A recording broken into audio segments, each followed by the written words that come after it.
Great. So everybody is able to hear me clearly.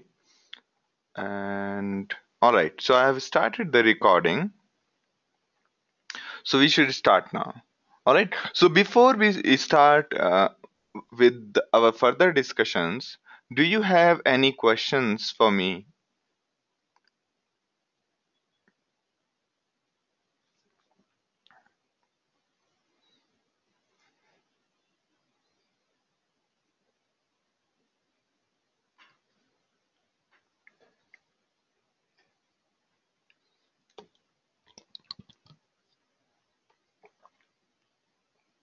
So no questions. And all right. All right.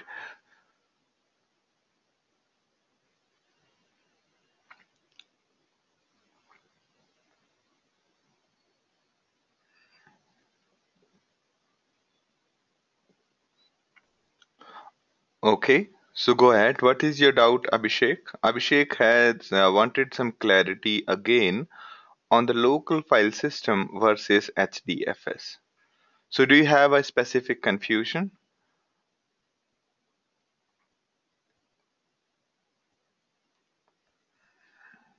Any specific doubt on that?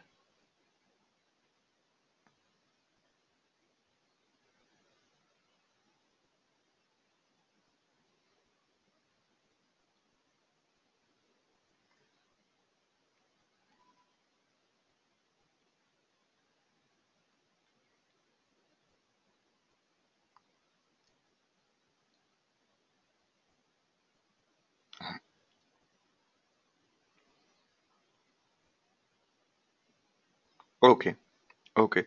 So when we create a file on our local file system, it is not visible in Hue. Okay. So I'll just share. I think you already have the access to this one. Here, here in this particular session, where is that? Yeah, this one. Yeah, Cloud Lab file system explained. So, so in this diagram, okay, this diagram will probably help you understand. So this is your desktop. This is my desktop, like my Mac, your Windows desktop. Then we have these Hadoop 1, Hadoop 2, Hadoop 3. These are three separate machines. Okay.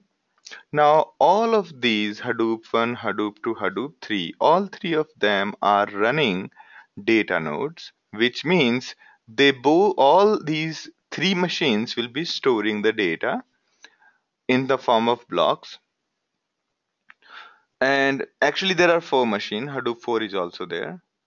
All right. And HDFS, when we say HDFS, and here the basically on Hadoop 1, there are two sets of data. One is the data being stored by data node. Okay, that data will be in the form of blocks and will also be in the local file system. And then there is our normal file system. Okay, so Hadoop 1, Hadoop 2, Hadoop 3 being the Unix machine, even if you do not install any data node or anything, they will have their own file system. All right. And the moment you install data node on Hadoop 1, Hadoop 2, Hadoop 3, data node will start accepting data from name nodes through name nodes from the end client and will start storing it in the local file system. All right.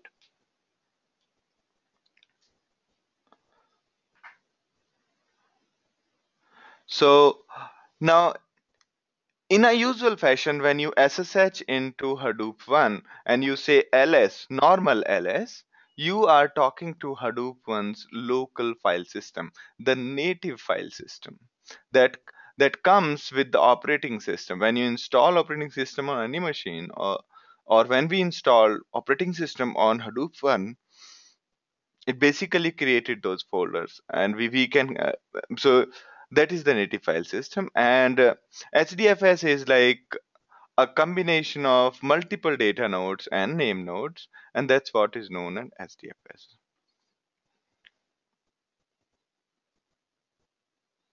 All right. So, Kalua, we have not, Srisha, we have not explained anything new. Okay.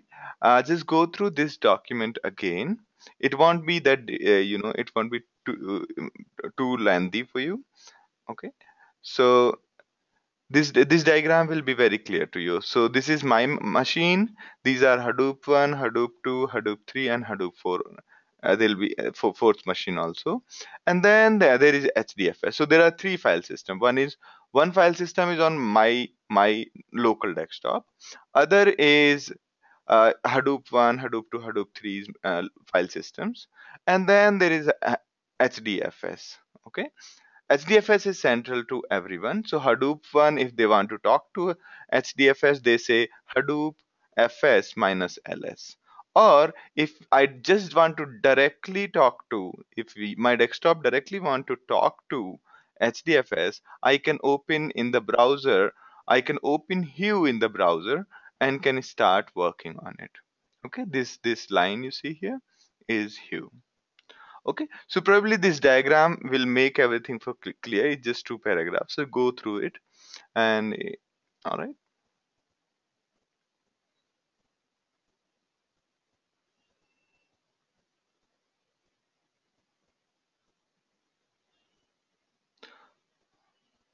Yeah.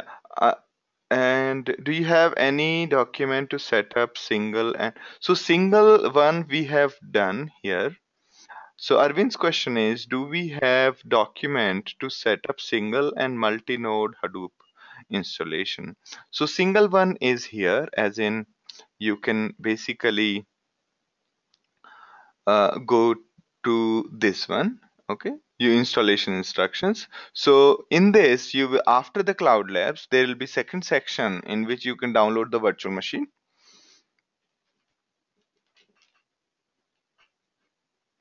All right, you can download the virtual machine and get started. And second section is how to set up the Ambari, that we have not mentioned yet. The multi-node cluster installation is not yet included in this. I do have some plans, but I'll let you know if I prepare a documentation for you. All right. So single node cluster, you can single node one, you can follow the installation instruction. And for multi-node one, I'll let you know once I'm done with it. All right.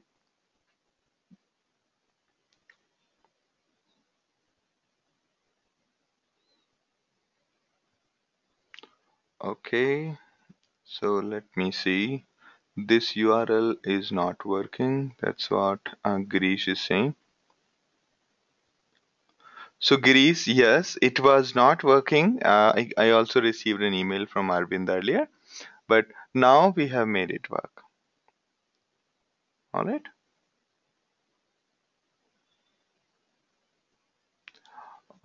Okay. Good. Good. All right. So any other questions before we start further?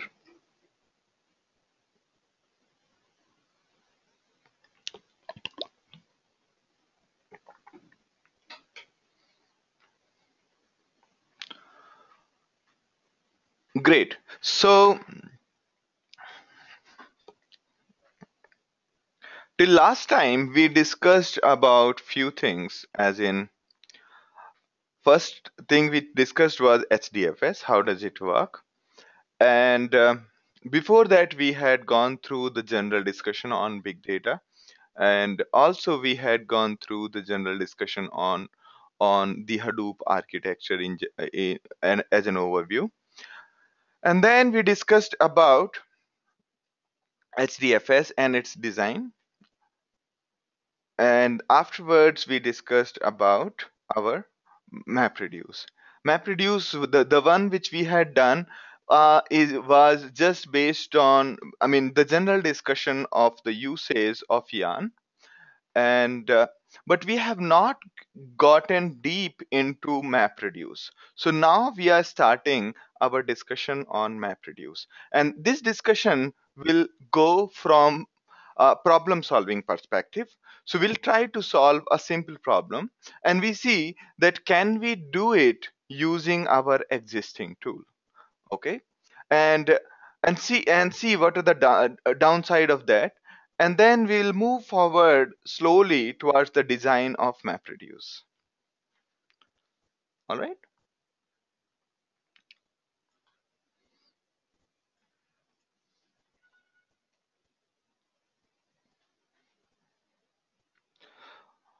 All right. So here is a question for all of us.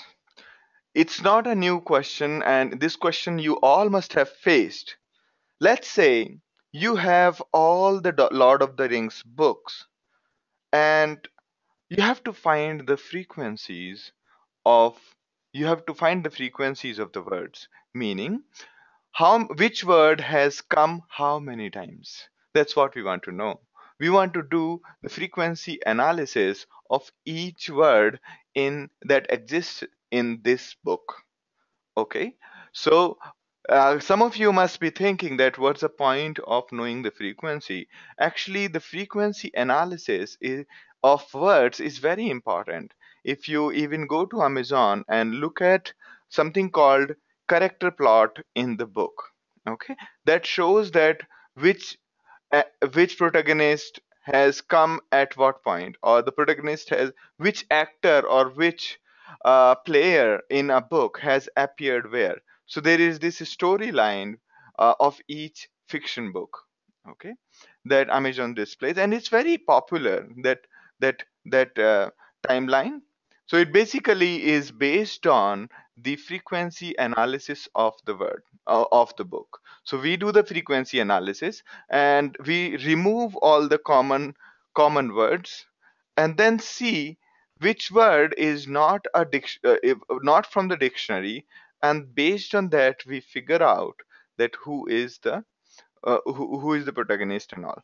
So anyway, coming back to the problem, so we have to do the computation of frequency, as in uh, which word has occurred how many times. Now, how would you do it normally? Just give me your approach. All right, just provide your approach, and then we will discuss the pros and cons of that approach.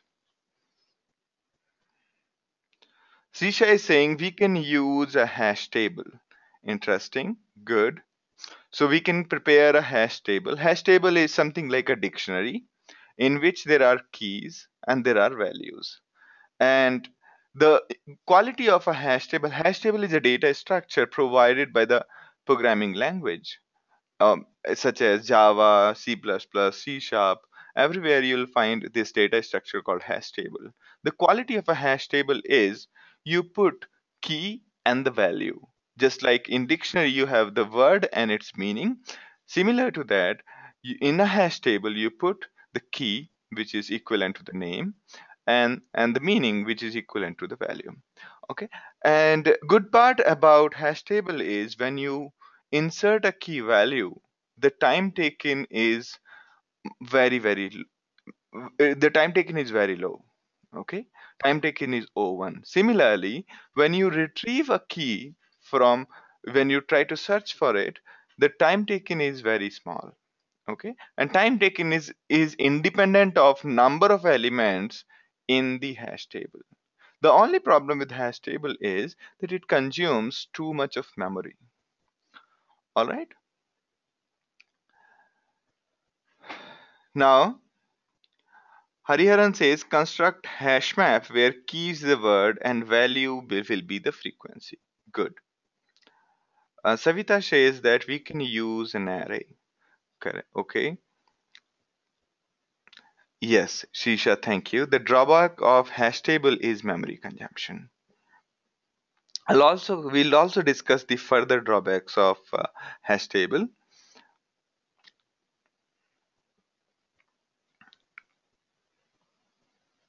Okay. Savita says that look for the word which we are looking from the array.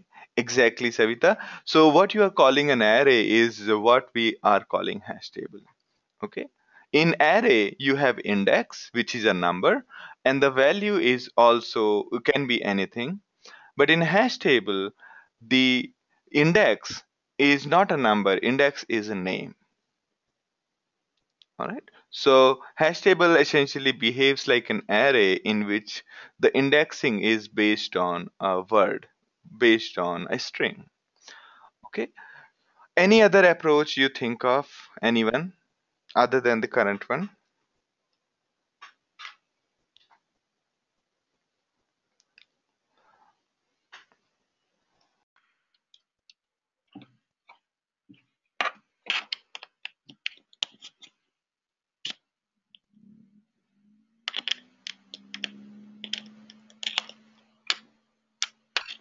Yeah. Any other approach you think of?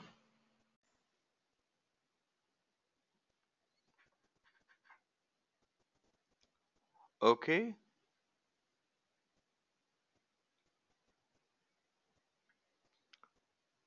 Damodaran says that hash table of k elements. Subareddy says usage of each word in the text and then find the max usage. Come again, Subareddy, I need to understand. So you say, let me see if you have already said something. No. Yep.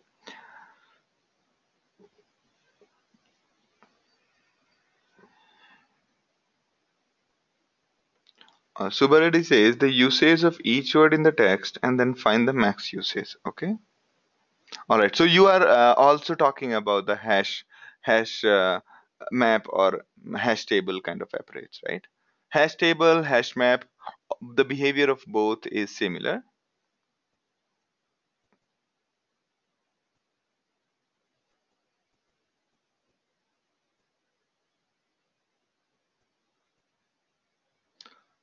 Yeah. Anybody else can come up with a different approach?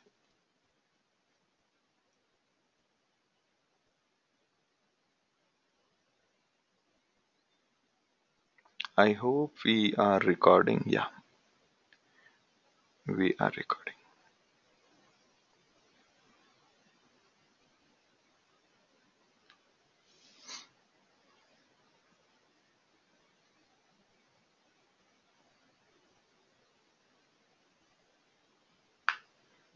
Damodaran says that if there are n distinct words, the hash table grows unmanageable, so we can use the distributed computing method, where each block can be processed by the correct, correct.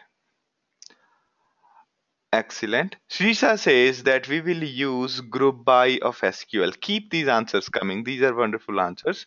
And yes, so her second approach is use the group by of SQL. Brilliant. Anybody else? Now, Damodaran says, so K blocks goes to K node. Yes, Damodaran, you are just a few steps ahead of us. And great, great. So he's talking about distributing this, and we will come back to this again. Right now, yeah, all right. So this is what we have zeroed down upon so far. Okay. What we will do is programmatically, we first create an empty hash table. Okay. And start reading one word at a time from the file.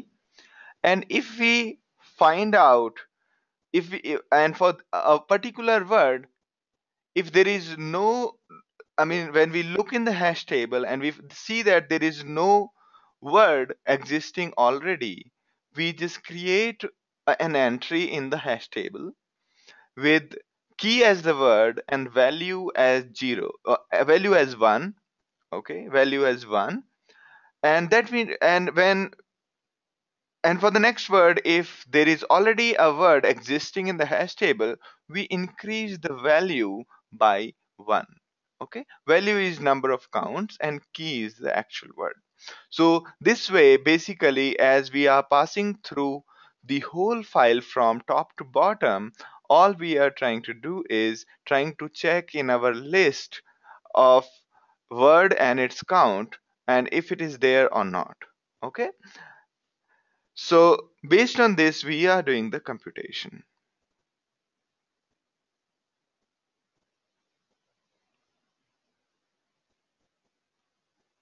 Damodaran says we can also use a binary tree approach, meaning a dictionary tree. Okay, okay.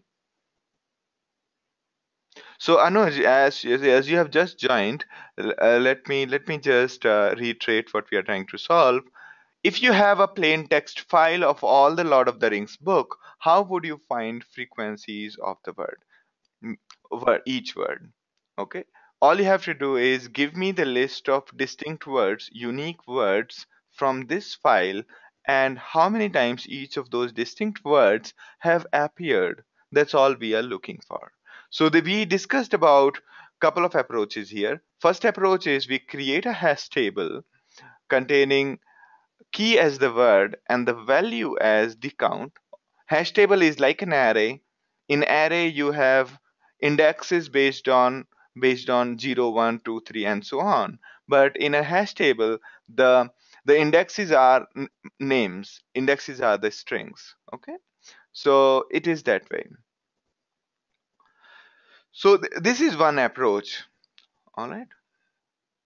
So uh, everybody, do you see any problem with this approach? Anyone? We have already discussed couple of problems with this.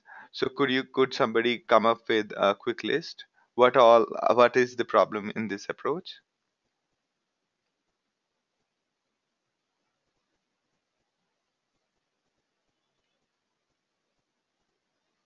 Correct, Savita. Well, first is the memory, difficult to manage. Okay,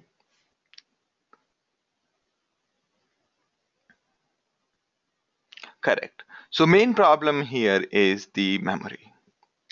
The moment data starts growing beyond the RAM, we will have the problem.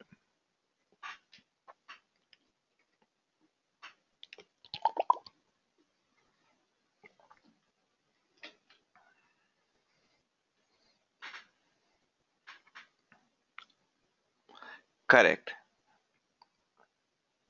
Thank you, Girish. Yes, memory consumption will be more. Damodaran, thank you. Hash will grow longer. Correct.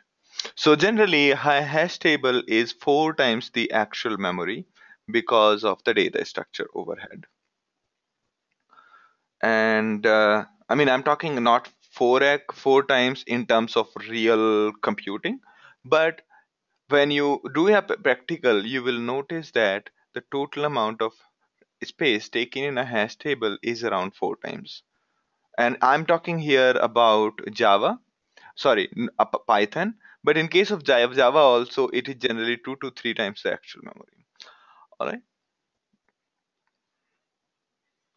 correct. Thank you, Hariharan. Arvind says IO operation, brilliant, brilliant. So yes, imagine that. Imagine this. Okay, there is a big file. Okay, containing only a single word.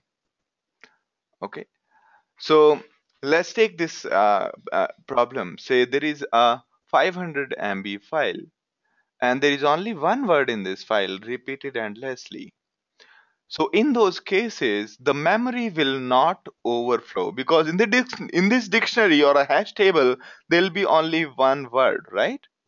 If there is one word repeated on the whole file till the end, or there are only few words endlessly repeated for say a million times, a billion times. So in that case, the memory will not overflow, but IOs will become the bottleneck. The IOs will become the bottleneck. Thank you, Arvind.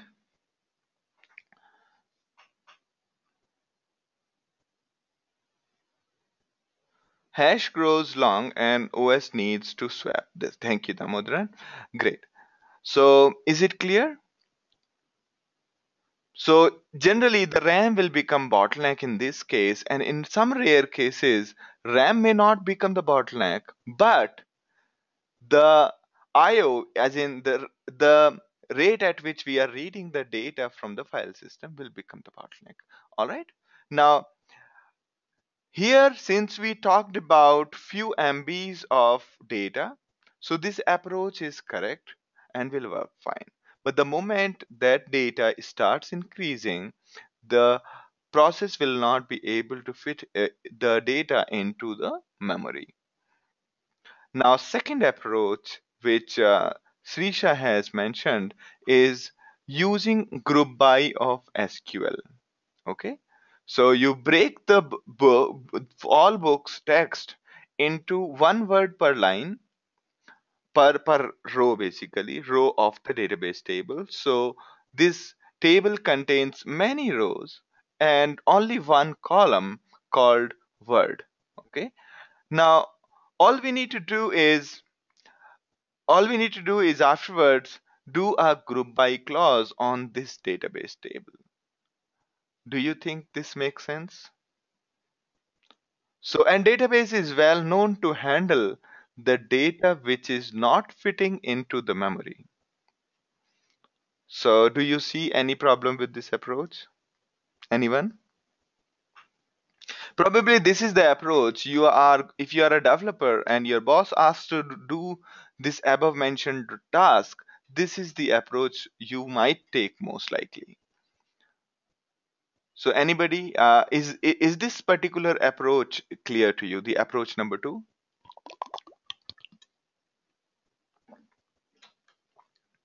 So when I ask this question of counting words, you are free to use any tool you want.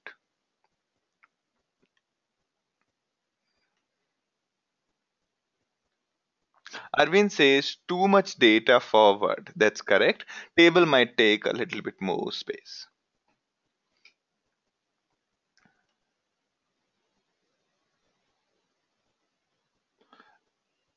Anybody else? Do you see any problem with this approach?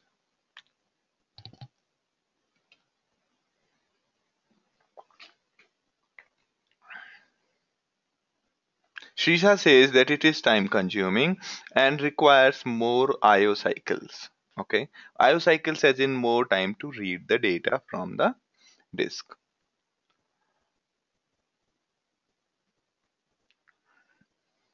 Girish says the indexes may need to fine tune, correct? So you generally in these cases you do not create the indexes upfront. You create the index later on if required.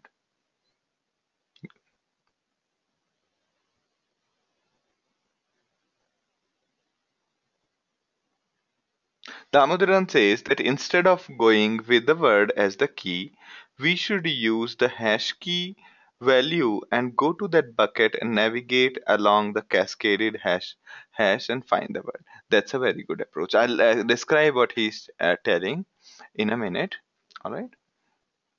Good, good. Anybody else?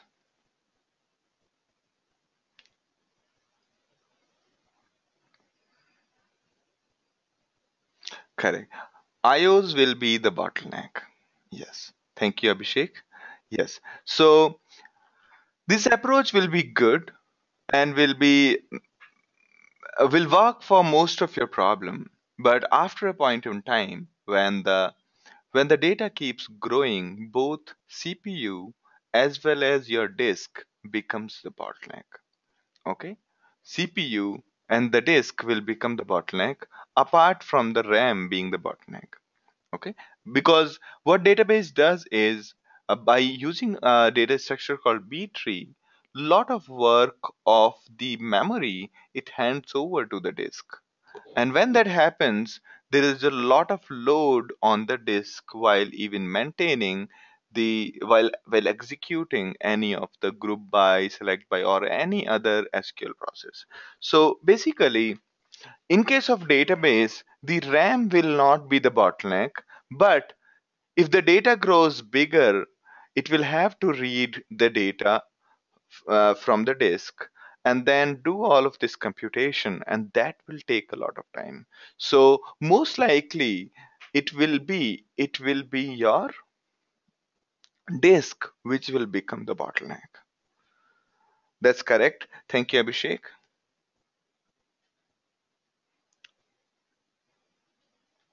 So Arvind says that first splitting and then sorting the file and then creating a hash table at last. First splitting and then sorting the file and then, all right, all right. So if you are sorting the file, Arvind, why do you need to create a hash table? Subbaradi says extra time and space. That's correct. Great. So brilliant approaches. Now, anybody else can come up with any other approach than this one? I was waiting for one approach, one particular approach. So first one was programmatic, where we wrote our Java program, C++ program, C program, or Shell, or Python, or Perl, and created a hash table, iterated through it, and then tried to solve it. Anybody else?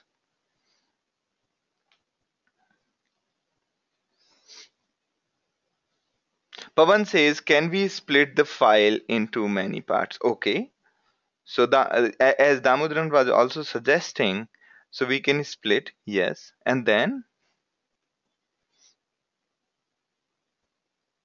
correct. So yes, and that way the memory will be less for each load, correct? And then you compute the frequency of each part and then you merge, right? We'll talk about those approaches. Now there is a third approach which we see,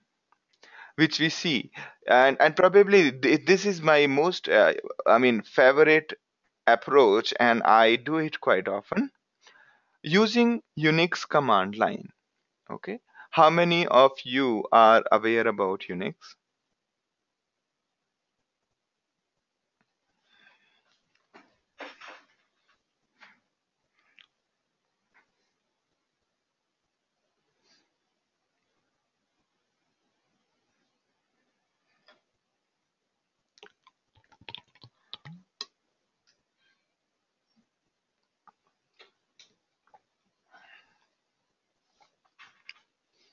All right.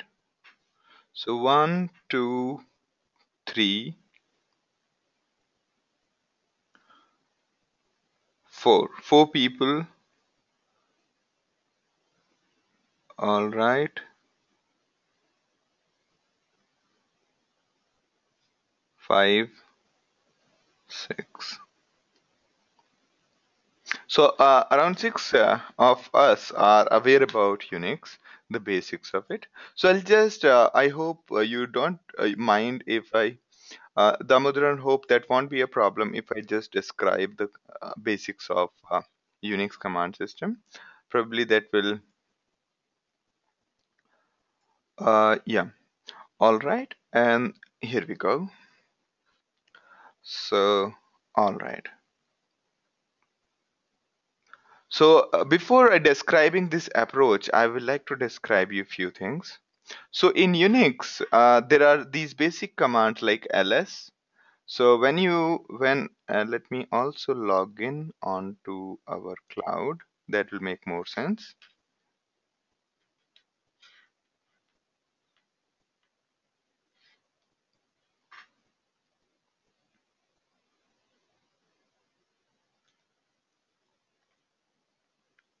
All right. So we have here, this is our Unix command prompt. And in Unix, most of the work happens through the command. All right. So the basic command like ls gives you the file listing. This is our folder, and present working directory tells us where are we. We do the cd, we can go up or we can go anywhere. Okay. This tilde, what we see here in our command prompt, represents that we are in our home directory. Every user has got a home directory. A student has got its own home directory, and that's represented by tilde. Okay. Now when you see the in the directory structure starts, the directory structure starts with slash. That's the top level directory, then home, and then other things. So if we do cd slash and do ls, these are the top level folders. Okay. And if we say cd home, so what we are doing, we are actually executing a command. So when I said cd home, what exactly it is? Cd is a command and home is an argument to this command. So, okay.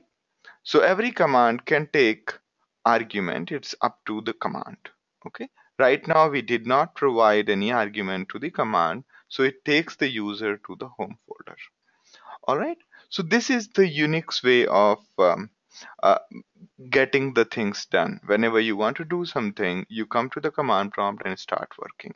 Say, for example, we want to okay, we want to say, let's say in ls we have this nice file called xyz, this thing. Okay, we want to see what's inside this particular file, so we can say cat means it will take the file and print it on the screen, you see here.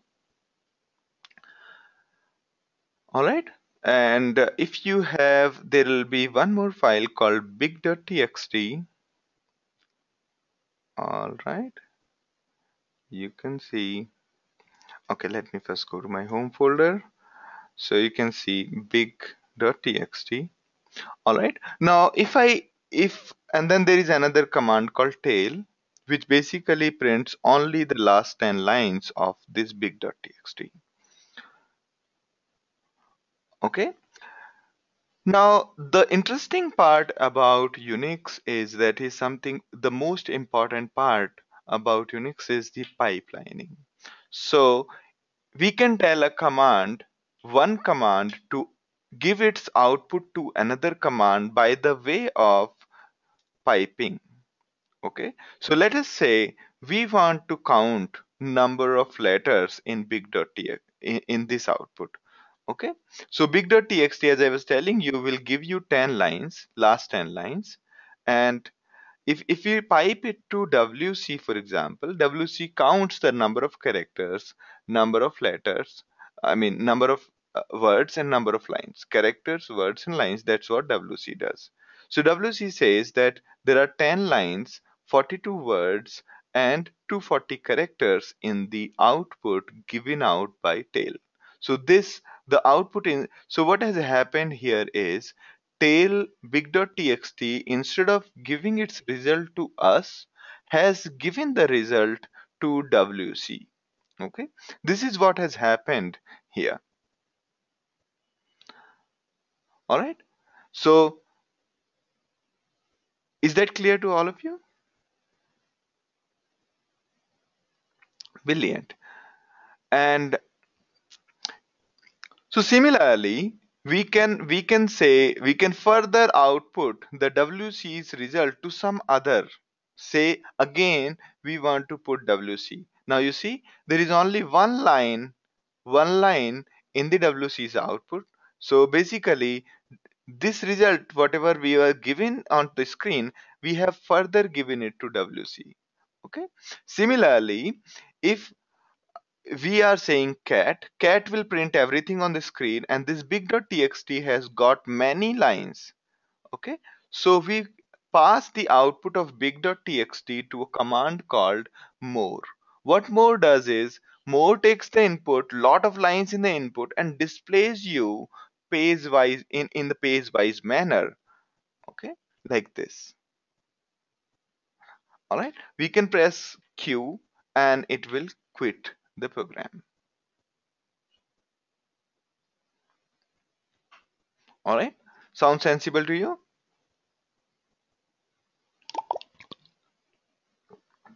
Now, if we have to count how many lines were there in big.txt, we can say either we can say WC directly, or we can say WC minus L, which will only give us number of lines. Okay.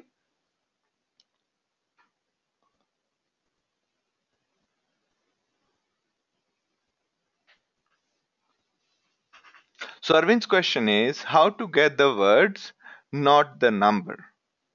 Words. Okay. Now, next command is sort. So, all right. Now we have got cat big.txt. All right. Now our next task is to break this big.txt into one word per line, and let's stick to tail first. Okay, let's just pick 10 words only right now.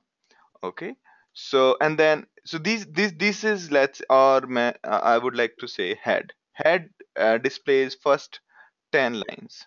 Okay, so these are the 10 lines. Now let's pipe it to a command called sed. Okay, What SED does is, SED is like your control F. When you open a notepad and press control F, you have find and replace kind of dialog. SED is a similar kind of command. We can tell SED that replace new line with, replace a space with new line. Okay. And globally, all right. Now, if you have a look at it, so what it did was it basically made one word per line. You see that? All right. So whatever was the output of head big.txt, we passed it over to SED. And SED, what it did was it basically translated, it converted space into new line. All right.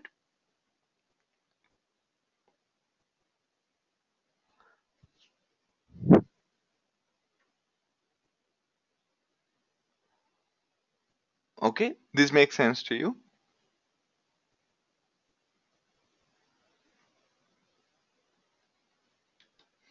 All right. Now, other thing is here I see that there is two and capital please and all that. So let's further pass it to another command called translate.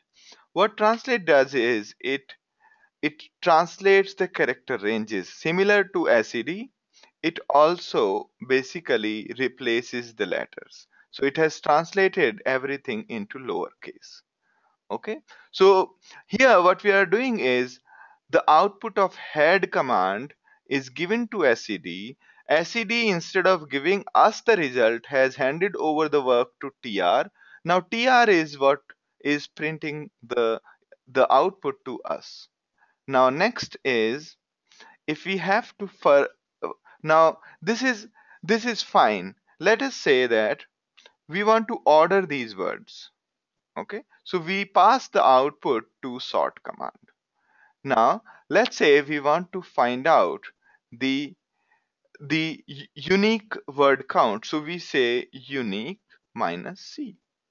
Okay, now you can see that it has counted the word, it has counted the occurrences of various words.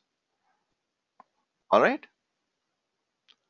Now this is only done in first 10 lines. We can do it over the full file. All right.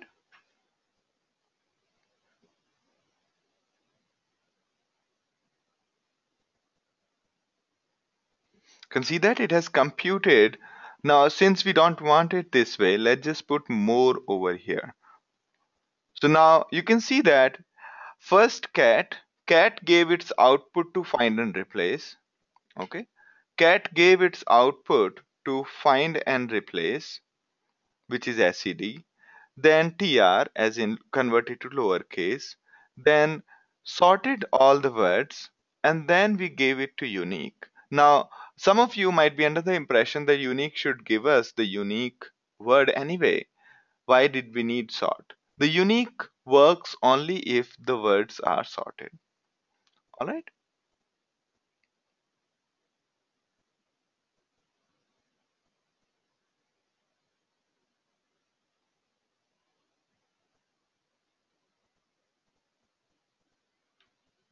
Comfortable? Everybody comfortable till now? So instead of forming, this approach is different from our first approaches. Here, what we have done is we have sorted the data, and probably and after sorting the data we counted. It's easier to count the occurrences if the words are sorted, because those words which are repeated will come together and we can go from top to bottom and keep on increasing the count as long as we are getting the same words again. Otherwise we start counting the next word. All right, everyone. Is the Unix command line command pipeline clear to all of you?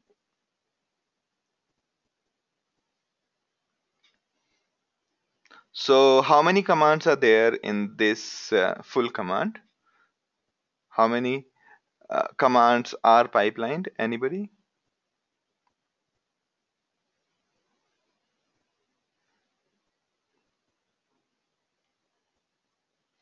Correct. There are 6 commands which are pipelined here. Now, can somebody tell me, out of all of these commands, which one would be consuming the maximum amount of CPU?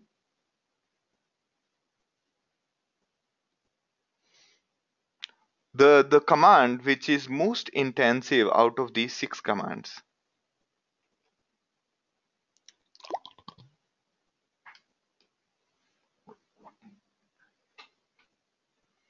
Correct.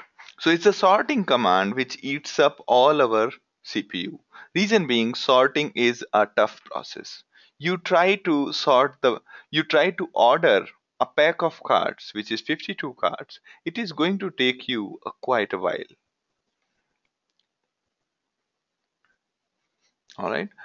Yes. Abhishek, unique is not too much of intensive, because in unique, the unique command will only encounter one word at only once. Okay, it will go from top to bottom only once, and as long as it's getting the same word continuously, it will keep on increasing its word count. Otherwise, as soon as it encounters next word, it will print the previous count and then move on to the next word. All right. Is that clear, Abhishek?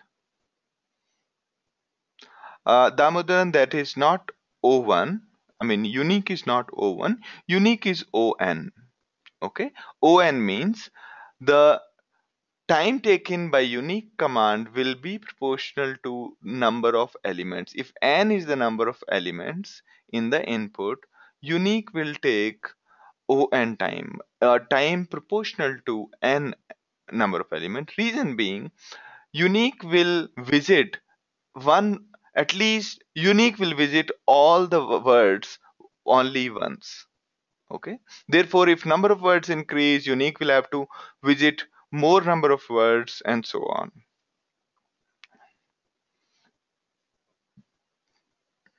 All right, now this is clear to everyone. Great, brilliant.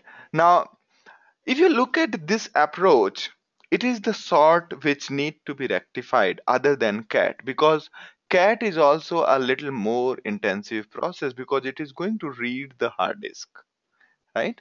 Cat is going to read the hard disk, and it might be a bottleneck if the data grows bigger and bigger. Okay, because it takes around 5 seconds to read 1 gigabyte of data from a hard disk. All right, so I hope this is clear to all of us, the basic a little crash course on, I mean, little too much of a condensed course on Unix command lines, basically. So it's the same approach we are using here. We took a file, replaced space or tab any number of times, and then replaced it with new line. Here, instead of saying only space, we are saying space or tab and any number of times. If it is, even if it's 1,000 number of times, replace it with a single new line.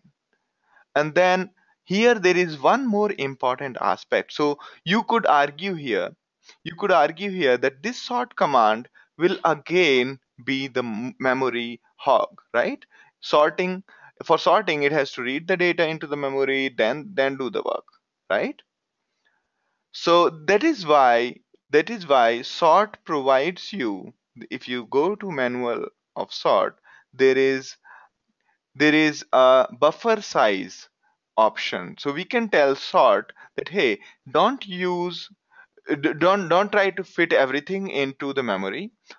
Try to fit in uh, try to optimize only on 1 gigabyte. Okay, so sort will intelligently break the input into 1 gigabyte sizes and sort it and then merge it back. Okay, that is the beauty about this sort command of Unix. So lot of heavy lifting this sort command will do for you. All right. So that is how it will not be the memory problem. Had it been if we did not provide this argument to sort, it would consume a lot of memory and will have the memory overflow if the data grows bigger. All right. So these are the three approaches we discussed.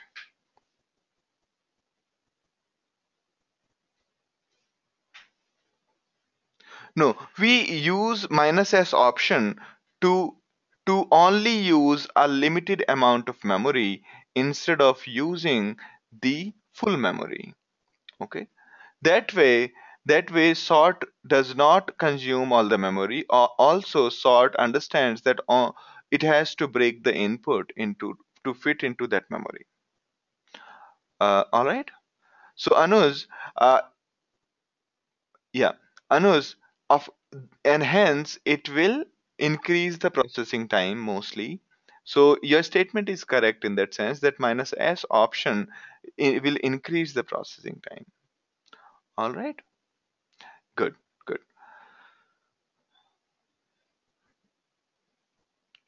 All right. So in the approach number two, which was using SQL, and approach number three, do you find any problem? Anybody? So approach number two, we got rid of the memory issue. In approach number three also, we got rid of the memory issue. Both approach number two and approach number three are actually equivalent.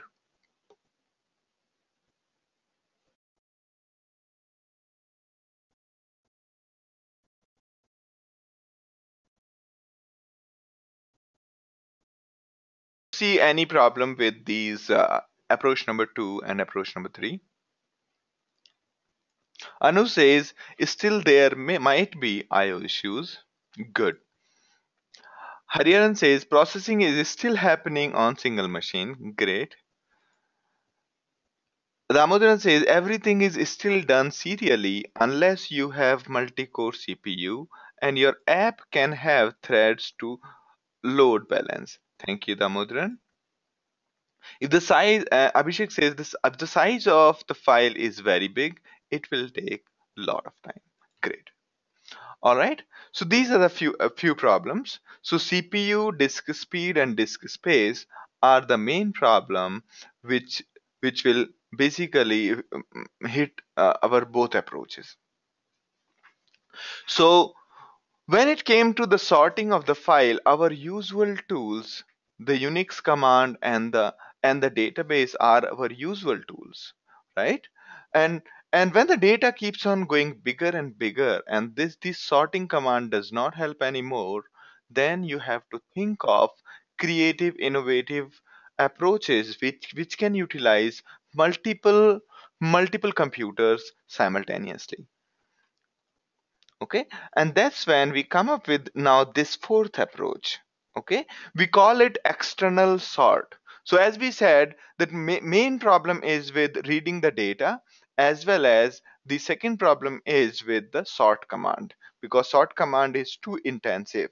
So what we are trying to do is we wrote this beautiful program, and let's call it external sort program. And what this program does is it splits the big file into chunks, as Damodaran was explaining earlier, that we take the file, break it into parts, and send each part to one machine.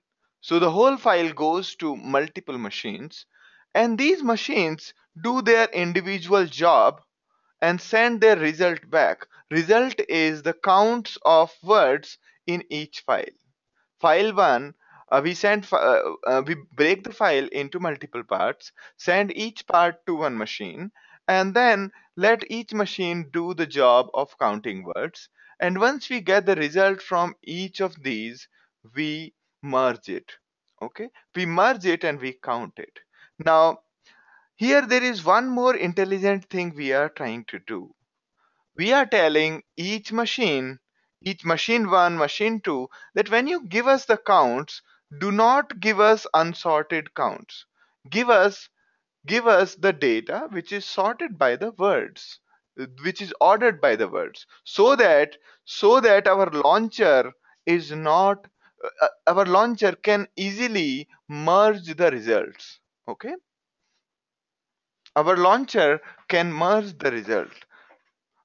Now, I mean, a common question here is how will launcher merge the results? How will, if this data given out by machine 1 is ordered, okay?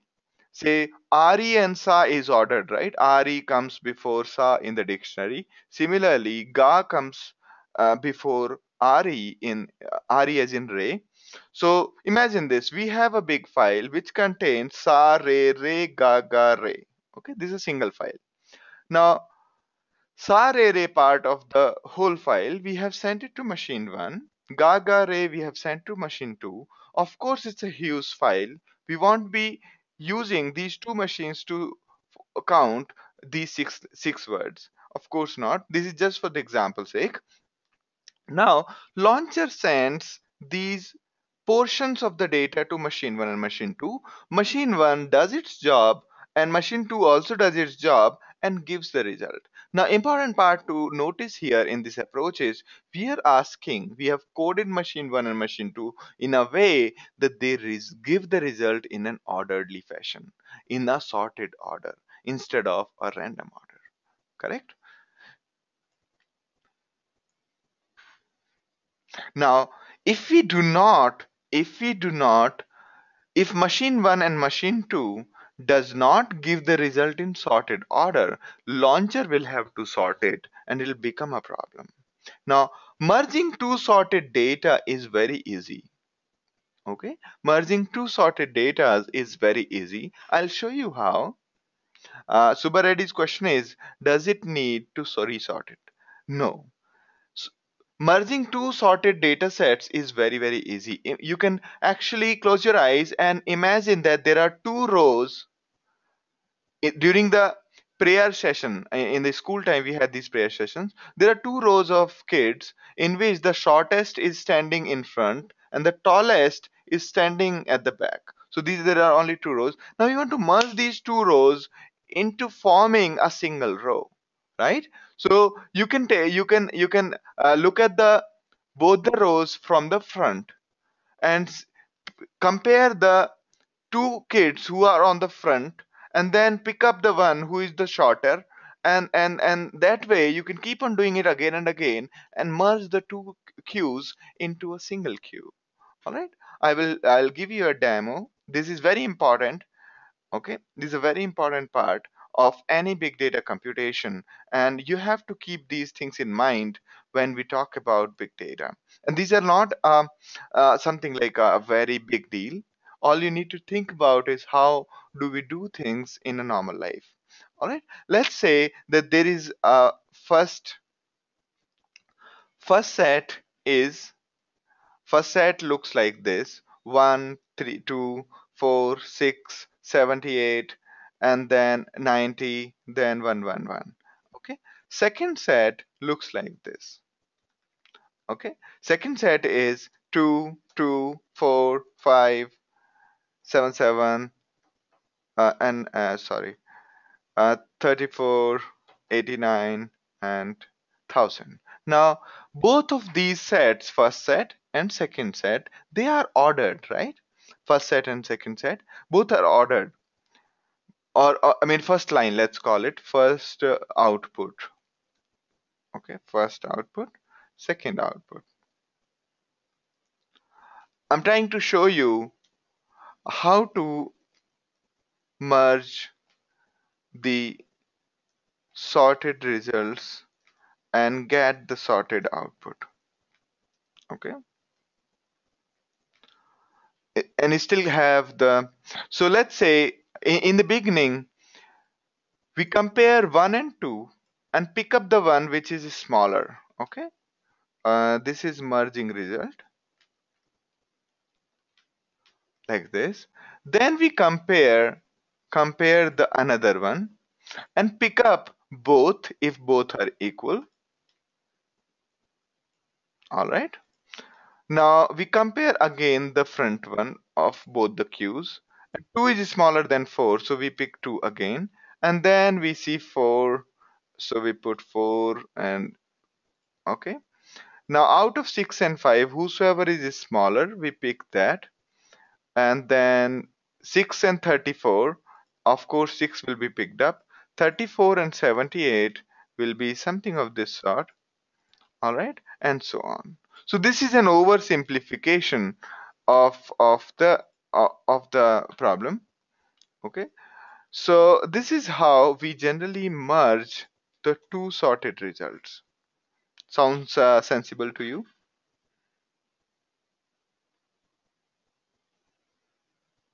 All right, so we have just taken numbers for simplicity. Same is applicable to strings also. If our strings is say Abhishek, and here let's say Anuj,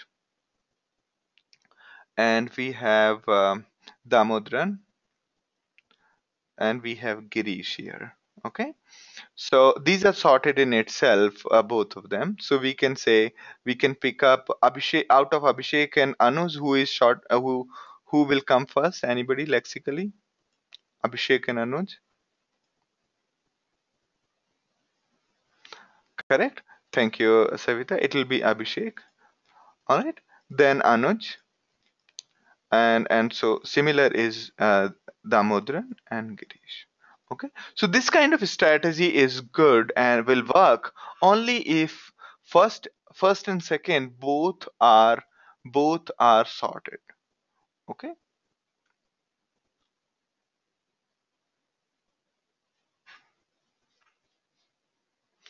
both are sorted. Also, please note that the guy who is trying to merge the two result does not need to load both the data into the memory at the same time. It can keep on reading both the data from the streams continuously and keep on forming its result. All right.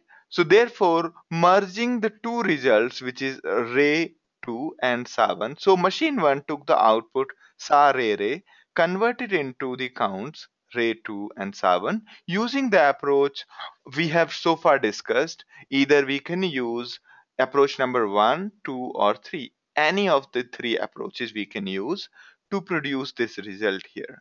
Ray 2, Sa1, that's what machine 1 has produced. Machine 2 has produced GA2 and Ray 1. Make sense to all of you? So this is external sort. This strategy is called external sort. And launcher has to merge these two results. It will compare the first one first. So GA1, GA is smaller than Ray. So GA will be picked up. If if both are equal and their counts will be added, once guy is removed, ray and ray is compared. If they are same, their counts are added and put into the results, and then will come sa. So this approach is clear to everyone, the external sort approach.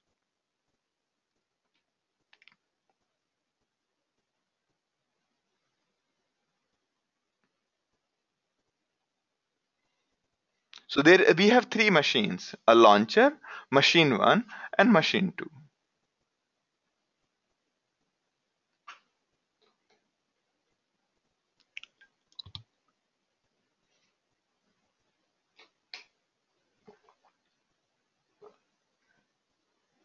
Or we can actually use the launcher machine again,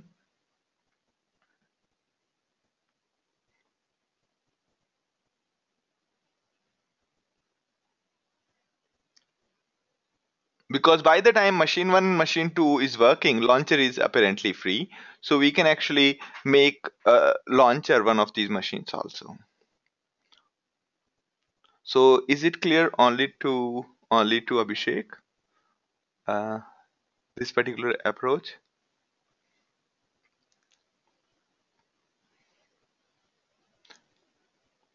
So if this approach is not clear, do I need to should I explain it again?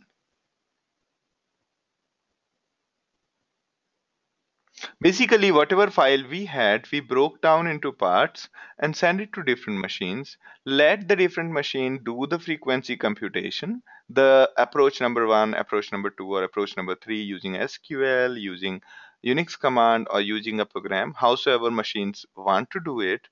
And then once they are done, they respond back the result in an ordered fashion. All right, great. So looks like everybody is clear. Now, Now, my question to all of you is, do you see any problem with this approach? Do you see any problem with this approach?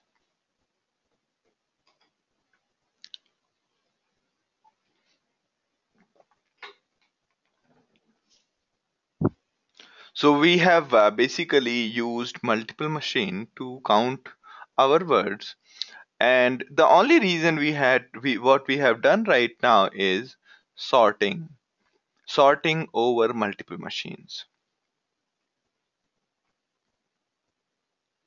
Santosh says problem with the networking. Thank you, Santosh. Damodaran says too many swaps. Correct. Any other problem do you see? I'll explain what does he mean by swaps. All right. Santosh says the computing depends on local machine configuration. That's correct. Sorting consumes CPU. So machine 1 and machine 2, their work will be divided. So CPU may not be the constraints, Srisha, because since we have divided the data, and so machine 1 and machine 2 will be fairly, their CPU is being utilized for sorting. All right. So, okay. Damodaran says his audio is bad. Is the audio okay with everyone else? I'm assuming because everybody is responding, so audio should be okay. All right. All right. Okay. For everyone, the audio is okay. All right. Good. Thank you. Now, Abhishek says merging might take time if large number of words. So merging might take a bit of time, but it's not too much of time. If you see the way we have described, it's just O and process again. It's just O and process again. O and as in the time taken by merging will be only going through one word at a time.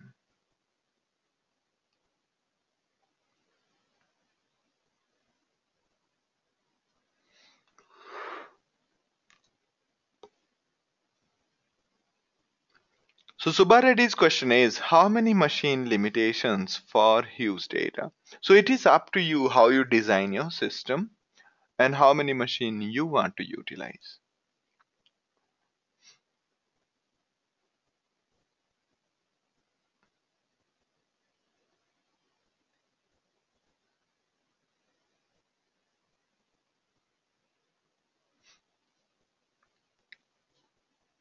Damodaran says merge sort is best for large data. That's correct. But even the already sorted needs swaps. That's correct. No, but when I'm merging, right? So it's not really the merge sort. Okay, it's not really the merge sort on the launcher. What's happening is not really merge sort. Okay, launcher is merging the data, is not, but it's not using merge sort. Why? Because in case of merge sort, there are the data is being sorted on the same machine. Here it's just merging. For merging, you don't require both the sides of data which is being merged loaded into the memory.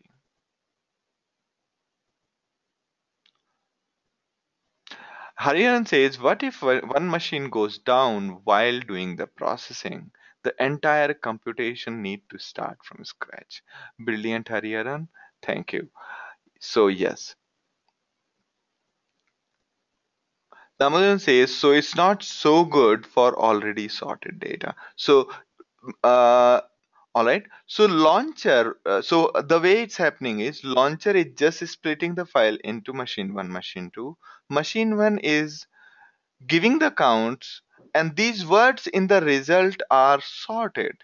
Okay, so it's not that we are taking the input file which is already sorted. We are not. We are just taking any file, splitting it into blocks and giving it to machine 1, machine 2, and machine 1 is giving back the results to the launcher. All right. So, okay. So, so this approach is it will be same for, the performance will be similar for both, whether the input data is sorted or non-sorted. All right. Did I understand your doubt correctly, Damodar?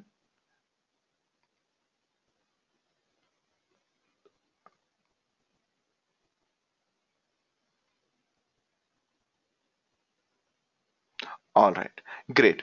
Now, any other problems do you see in this approach? Although it looks like a distributed computing kind of approach, but do you see any other approach? Do you see any other problem? I think you have already covered it. All right. So problem with the external sort is, one, there's a lot of time being consumed in the transport of the data. As you saw that we are transferring data from launcher to machine 1, and then machine 1 sends it back, and same is we are transferring data from launcher to machine 2. So that transport of the data will be a really a big headache. Okay.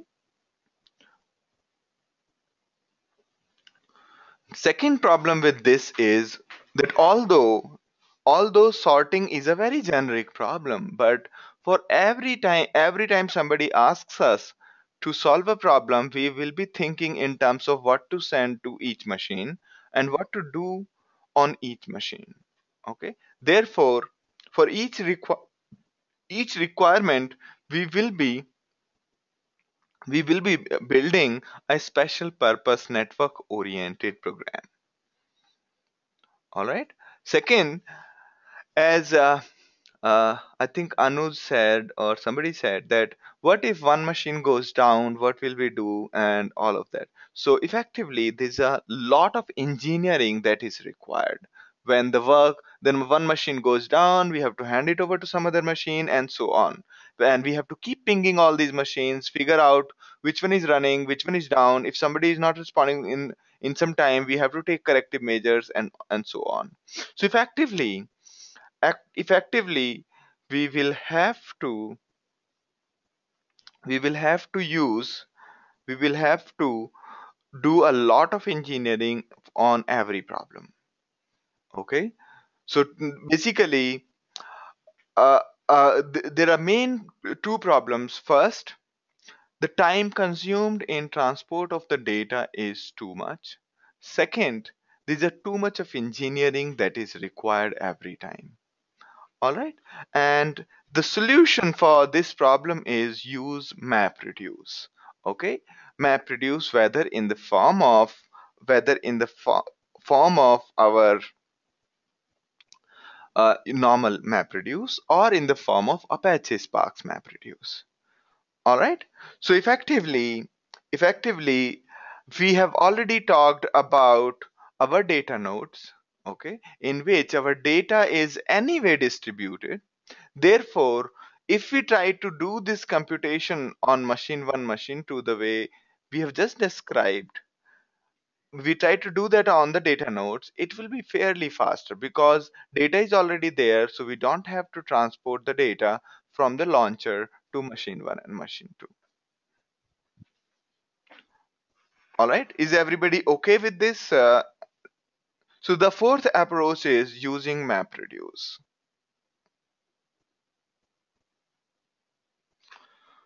All right.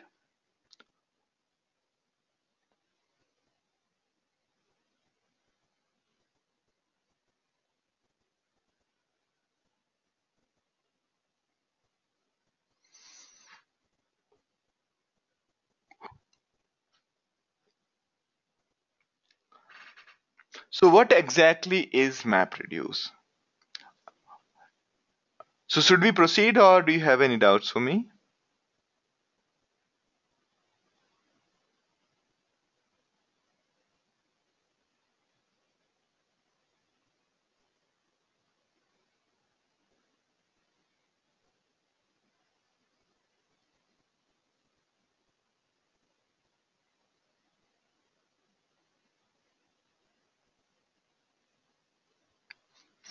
All right. So Arvind says that for memory database, we don't require MapReduce. That's not necessarily true. That's not necessarily true. Okay.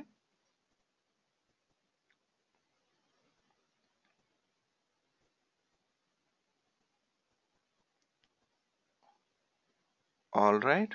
All right.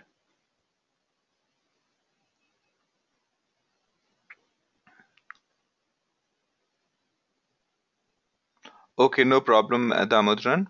Okay. Try to fix the network if possible. All right. And yeah. Okay. So now since everybody looks okay, since everybody looks okay with the five approaches we have talked about, and the problem which we have tried to solve is basically a problem of sorting the data, a problem of ordering the data in a way that either lexically or numerically, in whatever order we want, we should be able to order our data. Okay, and why we, as we have already talked, probably every problem related to the relational databases and lots of other problems can be broken down as a sorting problem.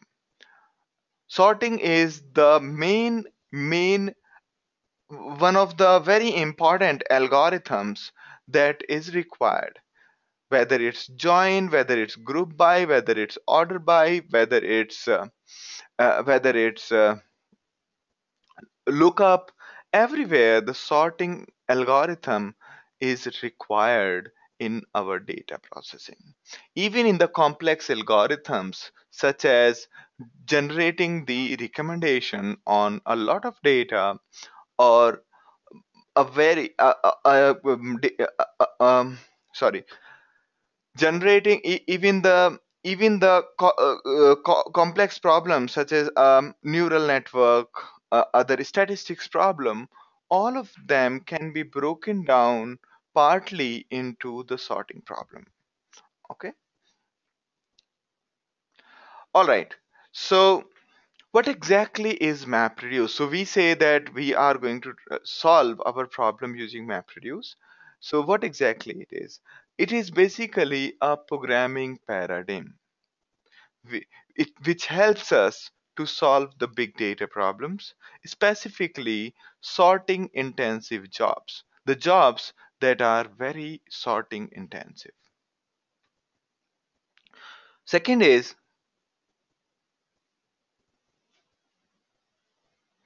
you will have to basically code two functions. One is called mapper, other is called reducer.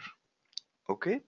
Mapper converts your input into key and the value. Okay, while reducer aggregates all the values for each key. Okay, the easiest way to imagine this mapper and reducer is a group by clause. Have you ever used group by? Who has used group by clause in SQL?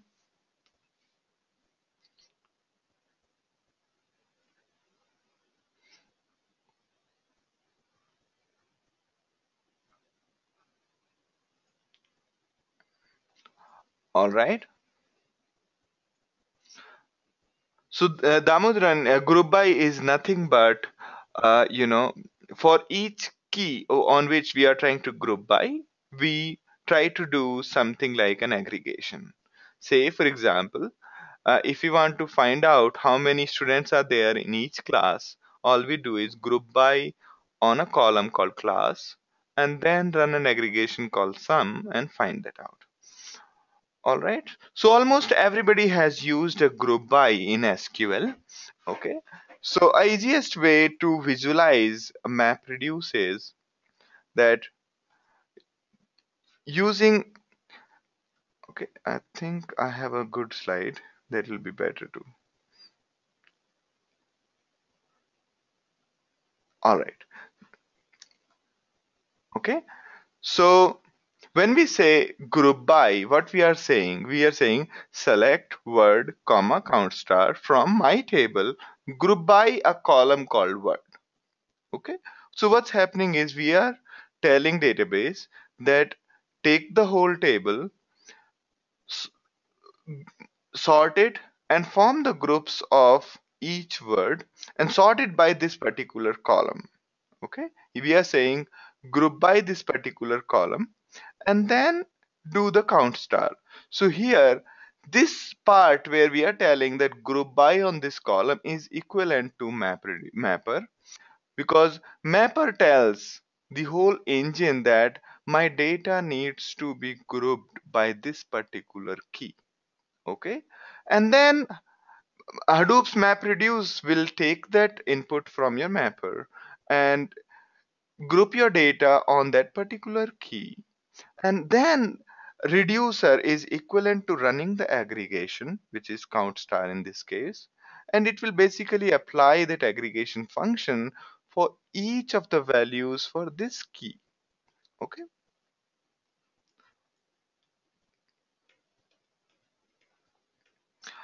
All right. So basically, the mapper will convert your input file into key value pairs, and um, reducer will aggregate all the values for a particular key. Okay. So the output of the mapper goes to MapReduce, the MR, and then it sorts the data, groups the data, and then executes your reducer. All right. It is not only supported by Hadoop, but probably every other platform which is utilized for big data processing utilizes the MapReduce paradigm. Okay. MapReduce is basically a general paradigm. So MongoDB, CouchDB, Cassandra, even Spark has the paradigm of MapReduce. Okay. And that's probably the reason why we are going to spend a little bit more time on MapReduce. Map and reducers can be written in Java, Shell, Python, or any binary. Also, please note that the libraries like Pig Latin, libraries like Pig or Pig-Latin. Pig or Pig-Latin is the same thing. We'll talk about it later. But libraries like Pig, Hive, and others, they internally convert their logic into MapReduce and then execute it. So if you are from a database background and you are not having a very strong knowledge about programming, do not panic. Okay? Do not panic, because these tools like Hive and Pig provide you SQL-like language using which you can do your data-related work. Internally, internally, these all libraries convert their logic into MapReduce.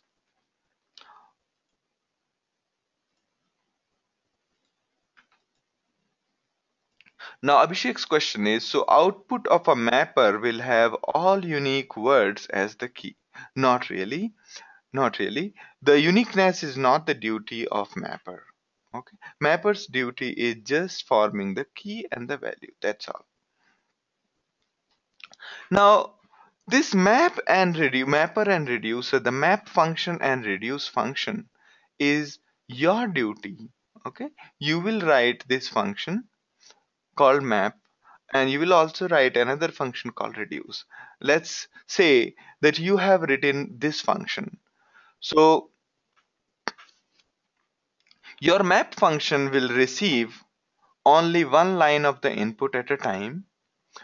Okay, this is, you can imagine that this is provided to you as argument to the function called map, and here you have written is So this is your map function, this is your reduce function. Your map function says that for each word in my line, give out give out word comma 1. Give out word is the key and 1 is the value.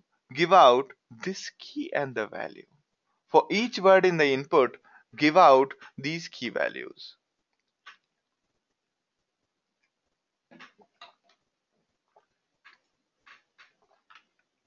Okay? So mapper is producing the key and the value. That's the duty of the mapper. Mapper will be getting only one line, which means for each line in the input, if there are a million line in the input, map function will be executed a million times. All right? And map can produce as many key values as it wants. So here it has sa, re, sa, ga. The way we have coded is take one word from the line and produce word comma 1. Word is the key and the 1 is the value. All right? I is not defined. This is not I. We have just hard coded 1. All right? I so wish I could make it look better. Let me see if I can. Looks like it's a photo.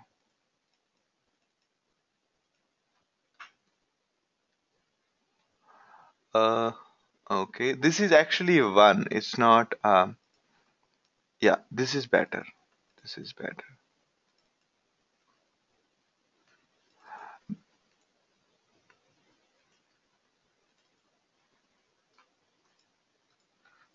This is an image, so I'm not able to change it.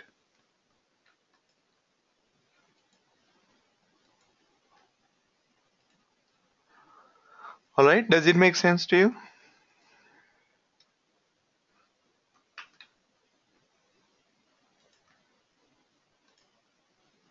All right. So what happened here is our map function produced an output like this. Okay, and this output was taken by the framework, MapReduce framework, which is part of Hadoop. Okay, it is taken by MapReduce framework and then sorted and grouped. So this dashed line represents the work done by the MapReduce framework internally. Okay, so what this framework did was, whatever was the output of map function, it has sorted and grouped it and ordered it. So ga is only one value, re only one value, sa there are two values for sa, therefore it has said 1 comma 1. Okay, the value could be anything, value could be an object, value could be string or anything. Here we are just using a number. Okay. Yes, Damodaran says that Subbareddy asks that map is not sorting. No, map is not sorting. If you see, has come before, Re has come before Ga, and so on. Okay, so map honestly is doing is for each line, it's outputting the key and the value. This is your logic. You do not have to worry. You do not have to worry about sorting. Okay, now MapReduce framework will take this result and sort it. And once it is sorted, for each key, all the values will be aggregated based on this reduce function. Instead of MapReduce taking its call on which reduce function to use, it will delegate the work to your reduce function, which means for each key, your reduce function will be executed. If there are 10 million keys, reduce function will be executed 10 million times. All right. Okay, and what does reduce function get? Reduce function gets the input key, which is, you can see that, and the array. Array is array of values. Okay, here it's 1 comma 1 and this is only one element and so on. Now reduce function's duty is to convert this frequency array into a singular number, a single number. So here we are saying array.sum. We could also have said array.average, or we could have also said other complicated function like standard deviation. All right. So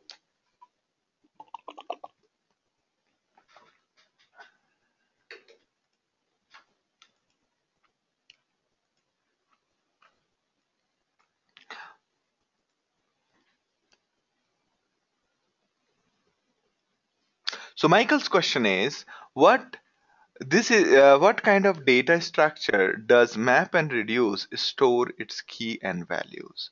Okay, so right now, anything which is serializable, if you are coming from Java kind of background, okay, but in general, it can store anything over there. All right. Internally, the framework does not restrict key or the values to be of a specific data type. Anything is okay. Anything which can be compared and ordered.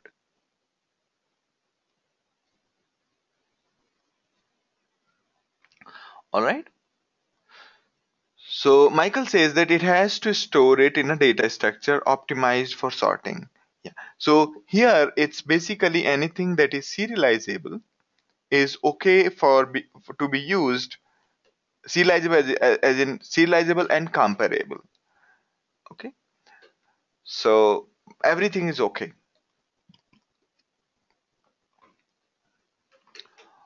All right. So this is clear, right? What's happening here?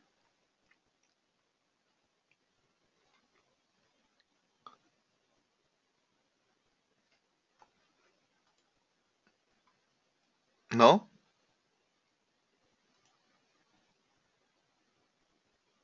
Correct. Seems like SQL procedures, but written in Python. That's Damodaran. Yes. So it's like a grand group by clause in the first phase. In the part of map, all we did was we told that, hey, this is the column on which we are sorting the values. Okay. And this is what we want. This is what we want to be aggregated. All right. And then we are telling that, okay, as part of my reduce, that for each of the column which was specified in the map, all the values which have been aggregated together, which have been collected together, aggregate them this way. Okay, that's the definition of reduce function. All right.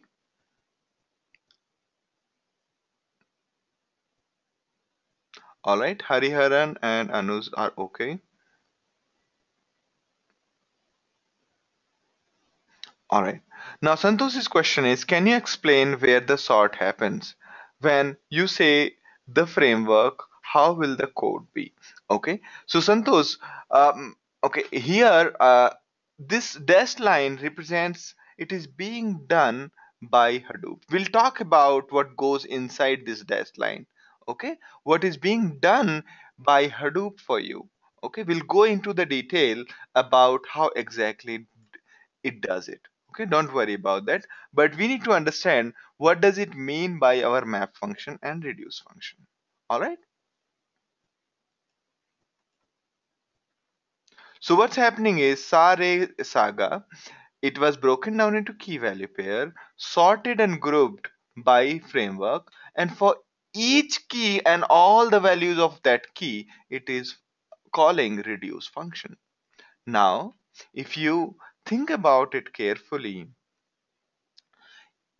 this map, it's not that MapReduce does not have its flaws. It also will falter if for certain situations. For example, again, if there are a billion words, same words repeated a billion times, that means this array will be of billion elements. There'll be only one word in the output, and this array will be billion object in the array, right? 1 billion times, correct? And at that time, this reduce function may also falter.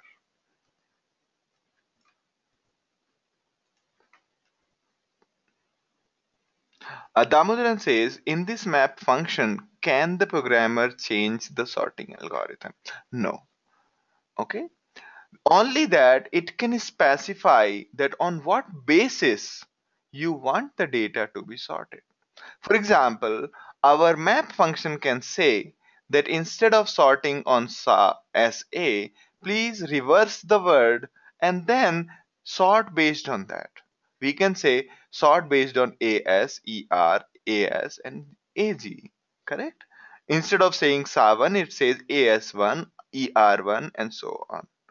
Alright?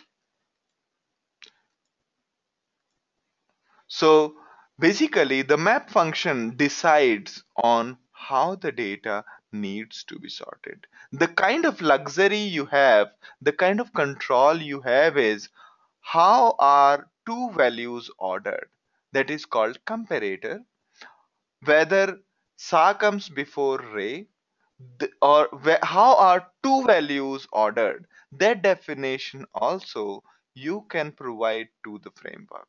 The comparison operator, the definition of comparison you can provide. For example, for example, for example, let's say I want 10, 10. So if there are these few words like this, okay? Now, if you sort them lexically, the ordering will be this way. Okay, ordering will be this way. But if you sort them numerically, if you sort them numerically, they will look like this. Correct? So these kind of which whether to sort lexically or whether to sort in a normal string fashion, that we can provide to the framework. How to compare the two elements.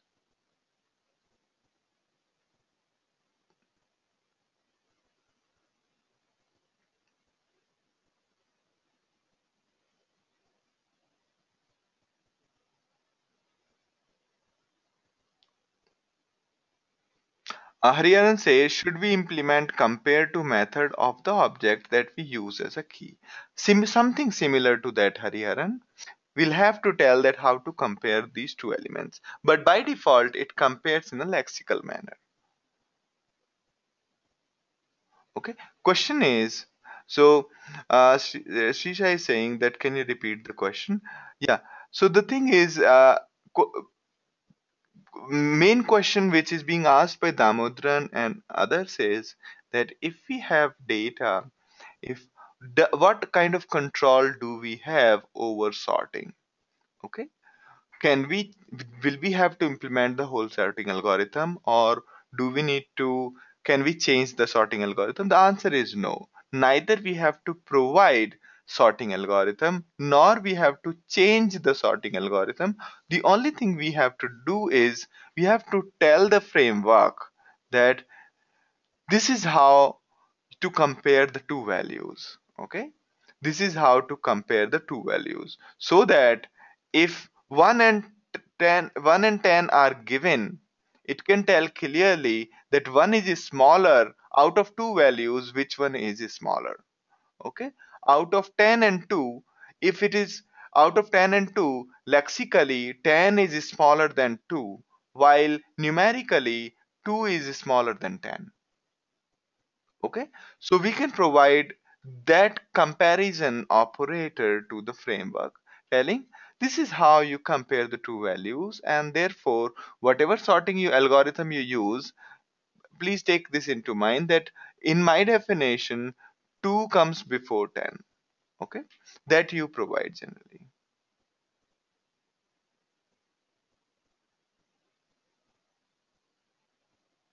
All right, so this is clear to everybody.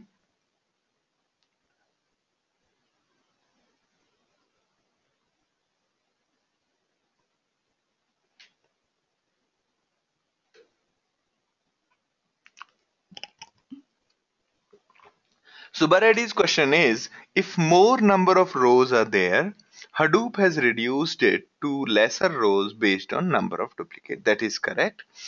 If more number of key values are given out by MapReduce, in which keys are lot of keys are there, and then those are reduced into a single one. All right. And yeah, that is correct. Arvind's question is, what is the best block size to avoid a situation of billion words in a file? Okay, we'll talk about that one after some time, and you will understand how it is done. Okay, no, do not worry about that. And don't worry about that. So we will take those into detailed analysis. All right. Okay, so everybody clear about what is mapper and reducer here? Now I think we can take a little break and come back in 10 minutes. All right. So we will come back at 10:21 p.m. IST.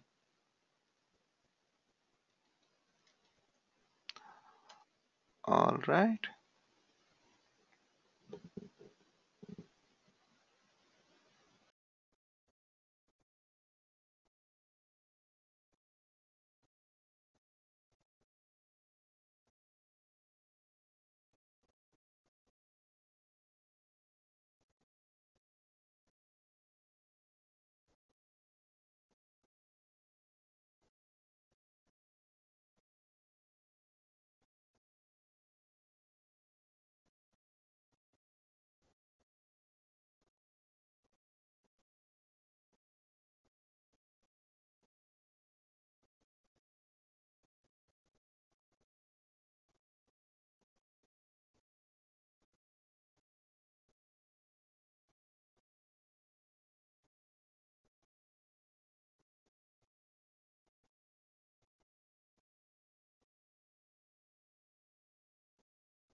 All right. So should we start now?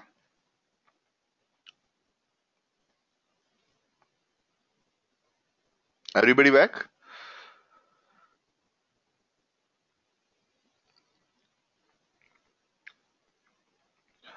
All right. So looks like everybody's back and we should start now.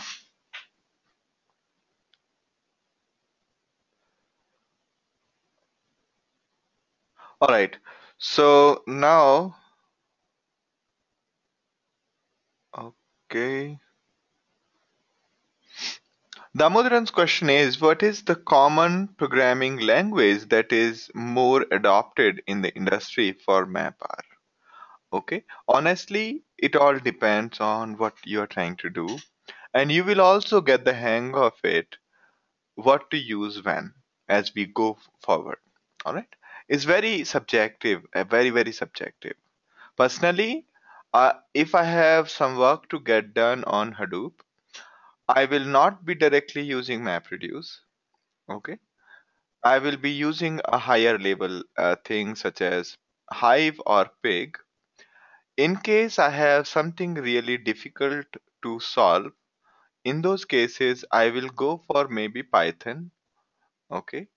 Now, if I have to really handle some kind of data format which is not there already, then I would go for Java in that case. So in extreme case, I go for Java, and in the normal life, I generally go for maybe Pig or Hive, and in the midway, somewhere I might use the Python via Hadoop streaming. All right, makes sense to you, right?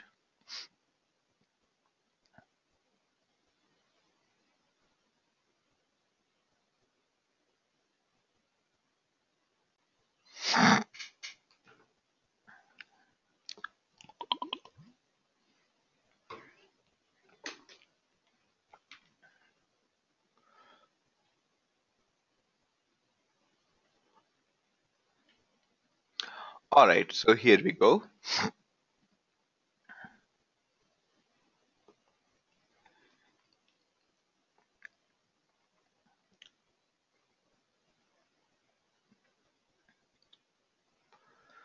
Now, till now, we were just discussing the simple paradigm. Internally, if you have got a very big file and there are two blocks of your file, and let's say those two blocks are stored in node 1 and node 2. Now, coming back again here, let just discuss this part. So, this file which you see here is always on HDFS.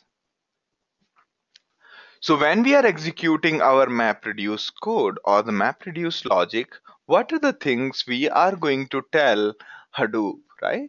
That is something very important. So to Hadoop, we tell few things. First, this is my input file or my input folder. In case I say that this is my input folder, Hadoop takes all the files in that folder, concatenates them, and makes the input for your program.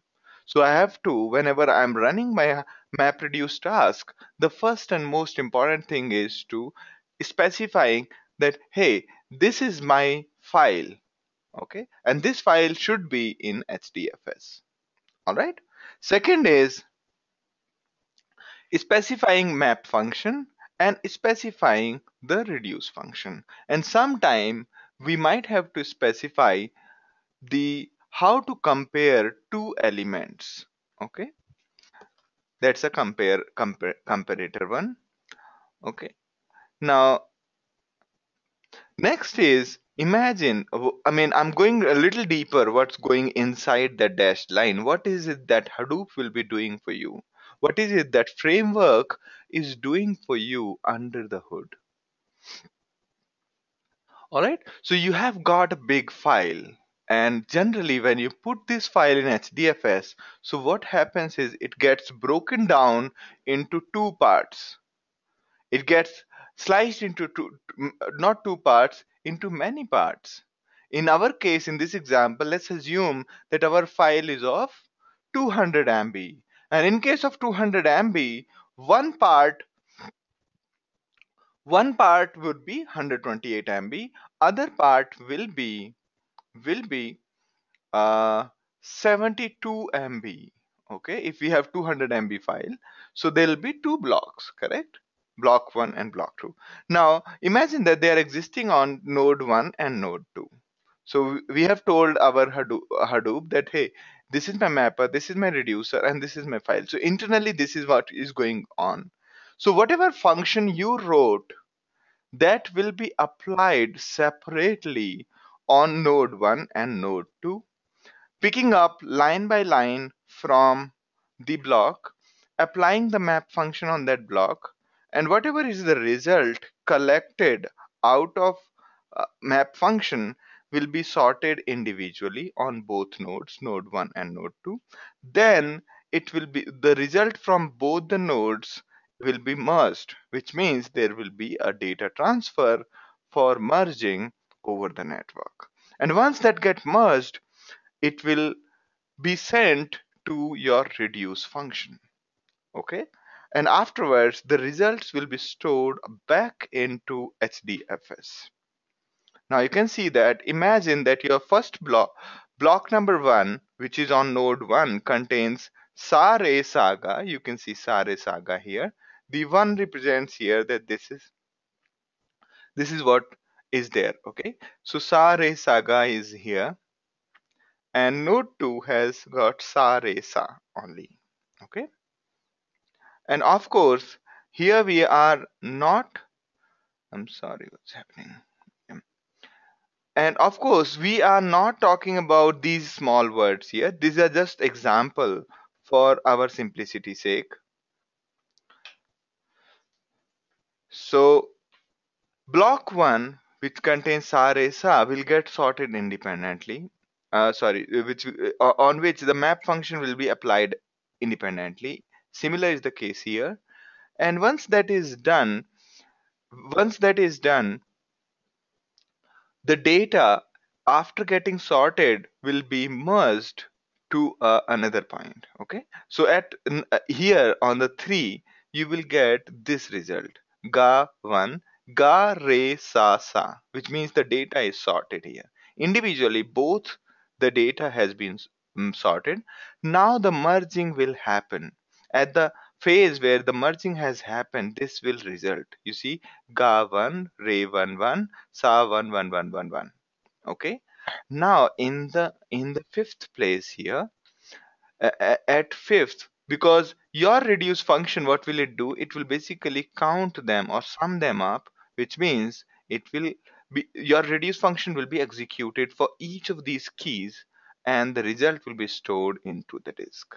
Okay, similarly, had there been 10 lines on node 1, 5 lines on node 2, your map function on node 1 will be executed 5 times and 2 times on the node 2. If there are 5 lines on node 1, 5 times the map will be executed. If there are two lines in node 2, your same function whatever you had coded will be executed twice. That means 5 plus 2, which means total number of 7 times your map function will get executed.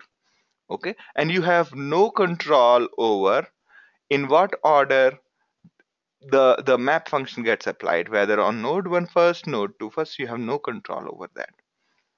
Okay, now if there are 15 nodes, if you have got say 128 into 15, say let's take a case of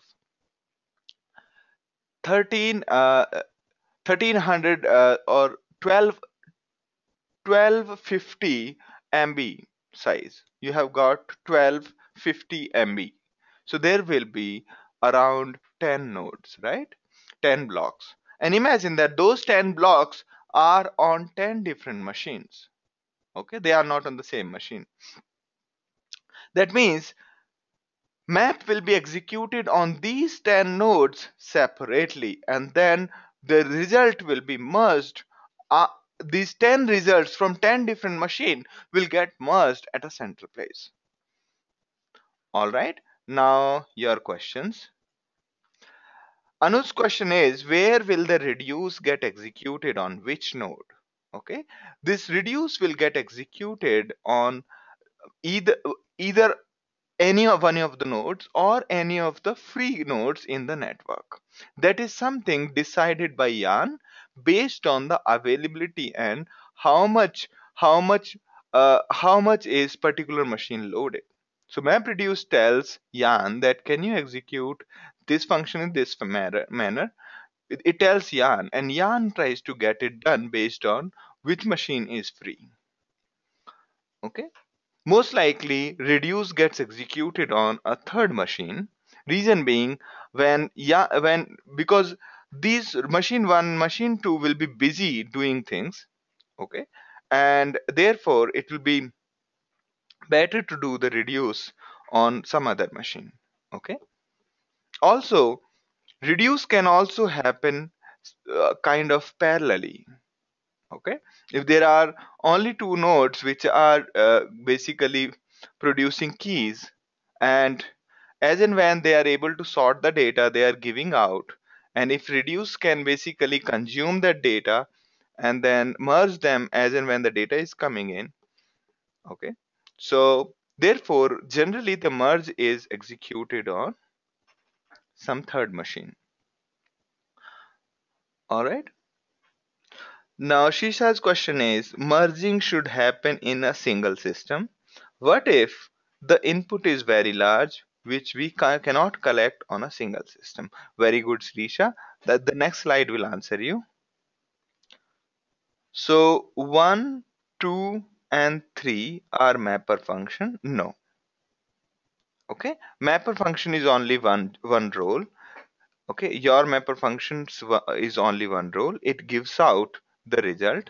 This sorting merge is happening under the hood. That is the algorithm Hadoop guys have designed. Okay, that is the role of Hadoop guys who have designed, and that's what is the role of MapReduce. All right. So translation from 4 to 5 is the role of your function. Similarly, the translation from 1 to 2, 1 to 2 is the role of your map function. Similarly, translation from 4 to 5 is the role of your reduce function. For each key, for each of these, the reduce function will be executed, which means total number of call for reduce function is 1, 2, 3 thrice, while map function only 1 and 1, that is 2. 2 times your map function will be called. Now Anuj is saying, how is MapReduce solving the issue of transporting the data over the network? Then we saw the external sort approach. Very good point. So here, this node, this map function is executed on the same node or a nearby node containing the original data. You see that? The map function is being executed on the nodes that already contains the data. Therefore, we are not transporting the data. Instead, we are transporting our map code. The Hadoop will take your map code and run it on the node containing your blocks. Okay, and that's where we are avoiding the transfer of the data. But you might argue here, you might say that after sorting the data is anyway getting transferred. I completely agree, but we have solved at least one problem. At least 50% of the traffic has been resolved. Also, generally the result of maps is smaller than the input data, and therefore this this transport at this layer where the number 3 is too low. Okay.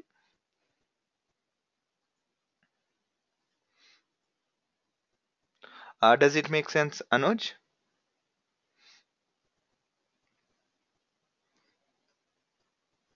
All right, great. A very good question again.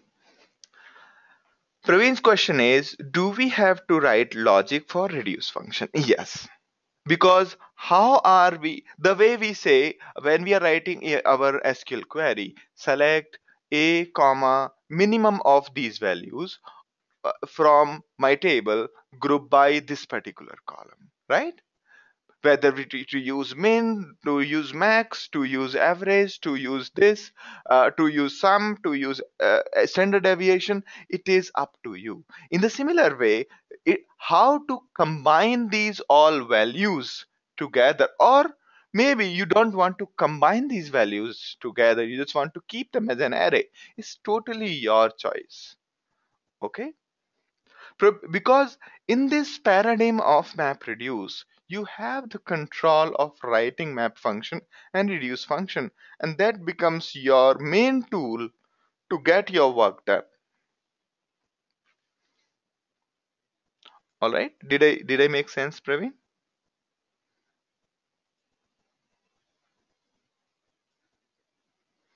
All right, so any other question for me?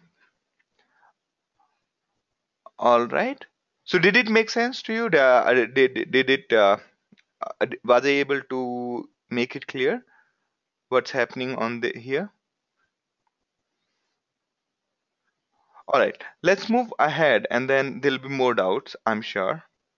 Now the next stage comes in. So you might say that, as Shrisha was saying, that what happens in case your data is so big that on single machine you are not able to merge it, or you are not able to run the reducer functions. Your reducer functions have to be run on a single machine, right? As per previous slide. Okay. In those cases, what will happen is that single machine will be too much overloaded. Okay, therefore there is an arrangement of having multiple number of reducers. So what happens is sorting happens on all these machines, and then data gets redistributed onto multiple reducers. The only guarantee Hadoop gives you is that one key will always go to one machine after after the shuffling. So what's happening is, after sorting has happened, the data has merged and shuffled in this phase. Okay, the most important thing you need to understand is, no matter how many reducers are there, okay, a key and its value will only go to a single reducer. It would never happen that k1 I'm sorry key 1 and some value and key 1 and some other value goes to two different machines. So for example, here you see at the line number 4, you see ga re re. Okay, sa, which means sa did not come this side, or re did not come that side. So it's a guarantee from Hadoop that one key would always go to the same machine. All right, and we will discuss how can we control that part. All right, next is, this is how a better representation of what's going inside. All right, what's going inside is, you have got first a split, second is split, third is split. First split has been converted into key values by our map functions here, and after the result of map functions has been kept in the local buckets and then sorted. Now in case of multiple reducers,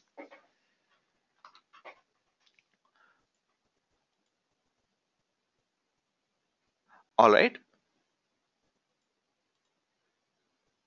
all right, so Hariharan, this will make it more clear to you, no worries. All right, here you go. So you look at this. Let's say K1 and K2 are on map 1. So K1 will go into this first bucket and K2 will go into second bucket. Similarly, on the second machine on which the map is being executed, two buckets are created. Okay, some keys will go in this, some keys will go in this, some keys will go in this, some keys will go in this. All right, and some keys will go in this, some keys will go in this. And after that, what would happen is, this particular key, okay, I think a better way for me is to basically take this and show a sketch.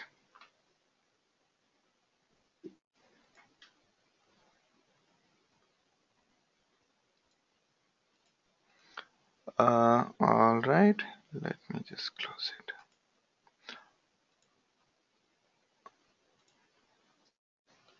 All right.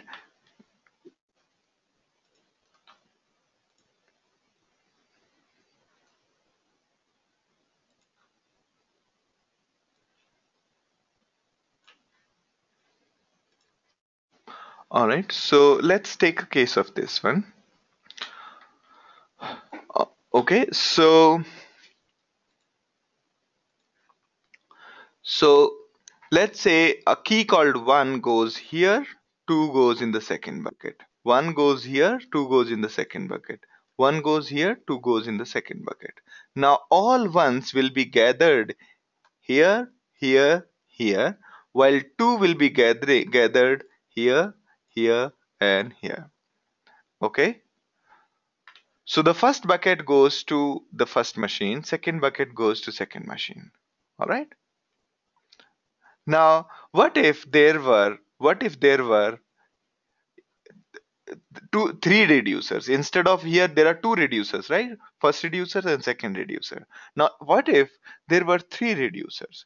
So there will be one more block here, which means on each machine, three buckets will be created on each machine, and first bucket will go on the first, second, and third. All right? Is it clear now, Hariharan?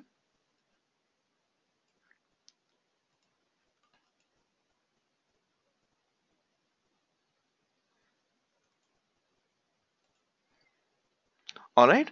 Also note that when you have multiple reducers, there will be multiple files created for each input. Say here this will be going into HDFS, this will be going into HDFS. So for each reducer, there will be one file. For each reducer, there will be one file. Okay. So in case of three reducers, there will be three buckets. Okay. First bucket goes to first reducer, second bucket goes to second reducer, third bucket goes to the third reducer.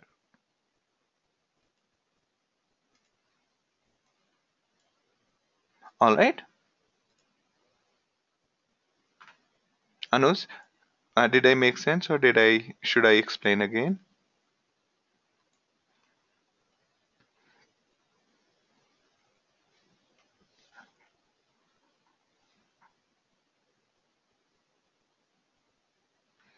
All right.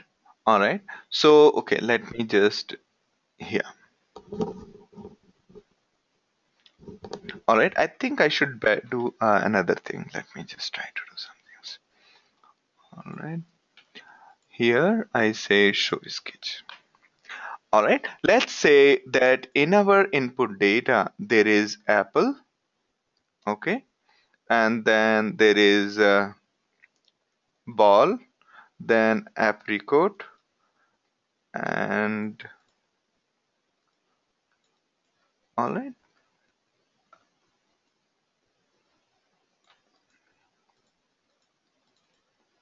then there is a bat. Okay. Now imagine that these two portions. This is on first mapper. Okay. All right. So this is on mapper number one, and this is on mapper number two. Okay. And there are two reducers. Okay. Let's say there are two reducers. All right. And you can also imagine that is here like this. Now you can imagine that there are two blocks. The same thing is repeated twice, and yeah. So some keys are basically some first block. This is my block number one. This is the block number two. Now this mapper will read line and give a word comma one. Okay, and uh, here there will be basically two blocks created. Okay, similarly two buckets here, and mapper will put here mapper will put in the first bucket, say, I'm pretty bad at this. Yeah, I'll say apple comma 1, okay, and it will say ball comma 1. All right, here ball comma 1 will go here. All right, it doesn't look great, so I might have to try to resize it.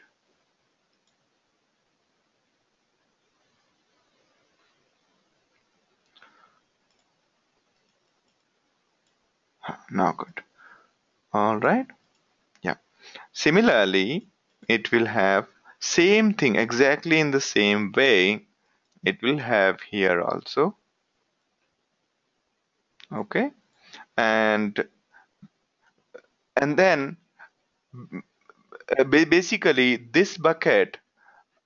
So let me just try doing this also.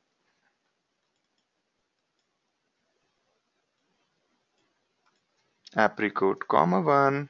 Apricot is the key and bat is the value. And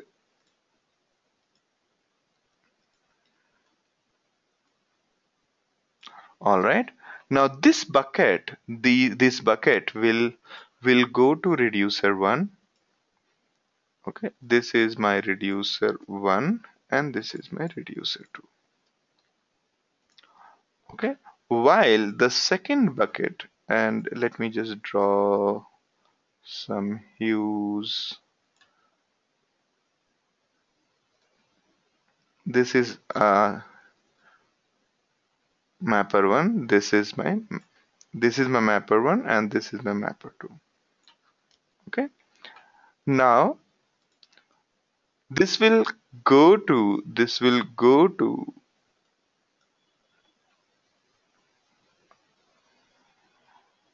reducer 2. Okay, this is reducer number 2,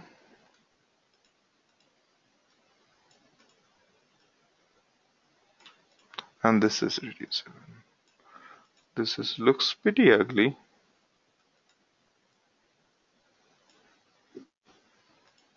All right, and from here, this one.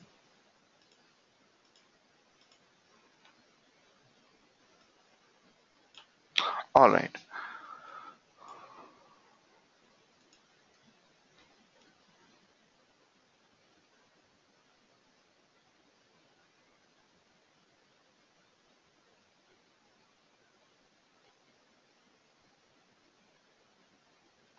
All right.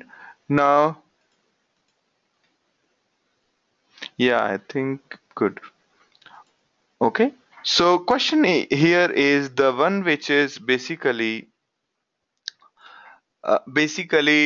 another question what somebody has asked is that what if we have two keys and three reducers, right? So one of the reducers will go empty.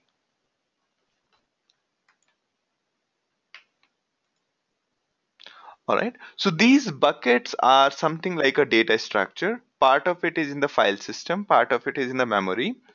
And so the result of map goes to, so at the mapper level, the keys will be split into these two buckets. And these buckets will be carried over to each individual reducer node. All right. So if we have 10 reducer, there'll be 10 buckets created, meaning, and what does it mean by bucket? When your mapper is giving out the keys, this key will fall into either of the bucket.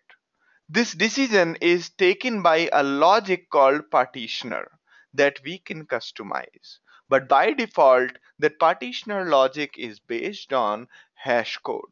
Okay, by default the partitioner logic is based on hash code, and that's fairly I mean based on what kind of input key we have. Okay, and it's not by default, it's not necessary that if you combine these two results, the results in HDFS file 1 and HDFS file 2, if you concatenate these two files, result may not be ordered, while individual file will be ordered. Okay, let me repeat here. So a key from this mapper function will be uniformly distributed. The Hadoop tries to equally load reducers. That means it does not try to split the data alphabetically or in any other manner.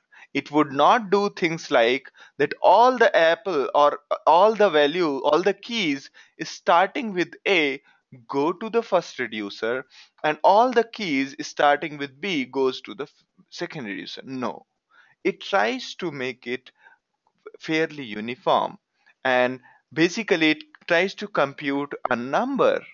If that number is even, the data goes to the second reducer. If the that number is odd, okay, so it's something based on hash code logic that you can customize. I'll show you how to customize. You yourself can decide that whether a particular key has to go on first node, or whether it has to go in the second node or third node or any number of node. All right,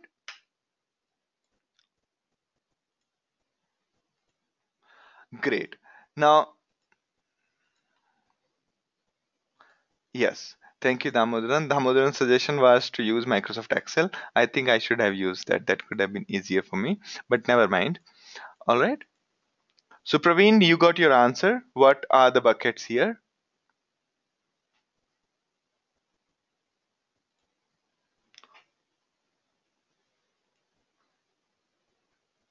So, Hariharan's question is, does the merge happen on the same node where the reducer node execute the reducer logic? That's correct.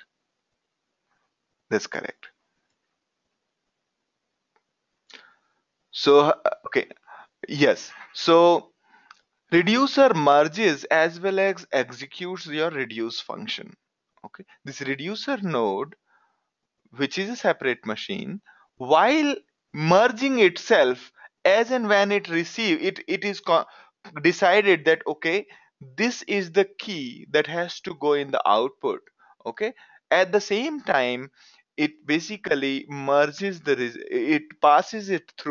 the passes it through our reducer function. Okay, so the merging as well as execution of reduce code happen parallelly.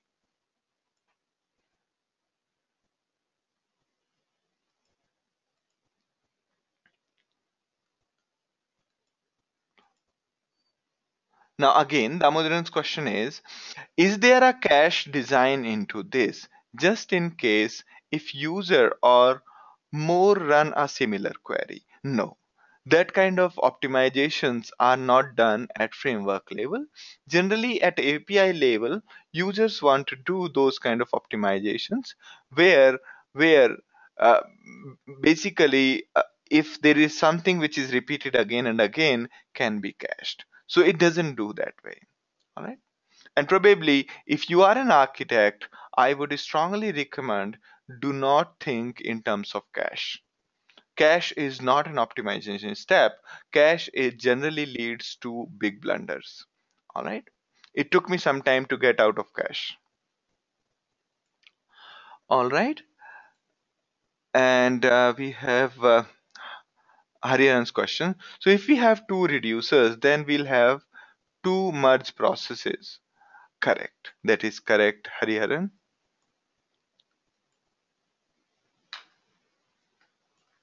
Now, Arvind's question is it possible that sorted buckets are mismatched at merge? Sorted buckets are mismatched. Oh, I did not get your question.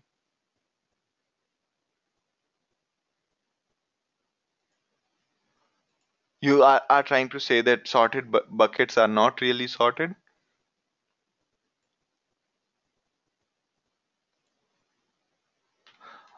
Okay, let me read the second line. Meaning bucket 1 of mapper 1 and bucket 2 of mapper 2. No. I mean, that's a part of framework. If that happens, then it will be a big blunder. All right. The only reason these buckets are created in order to hand it over to reducers.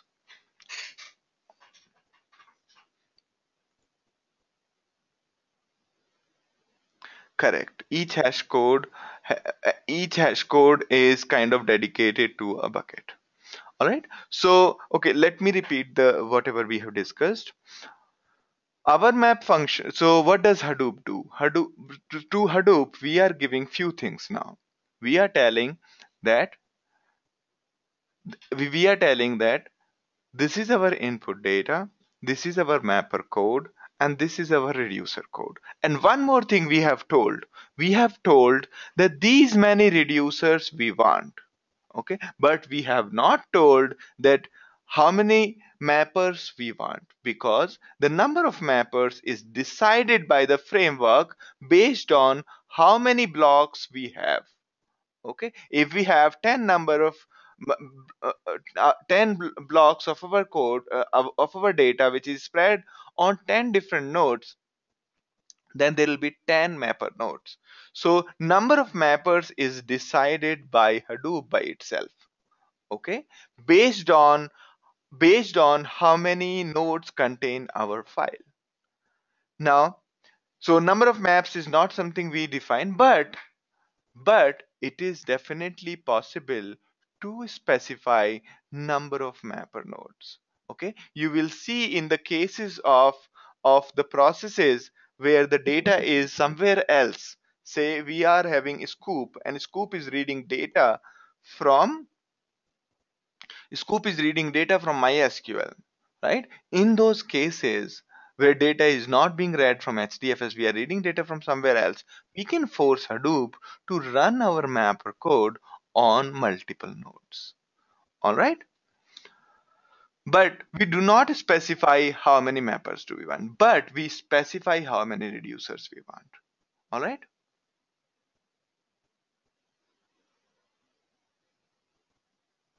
Now, so at one end we have these data lying on the files.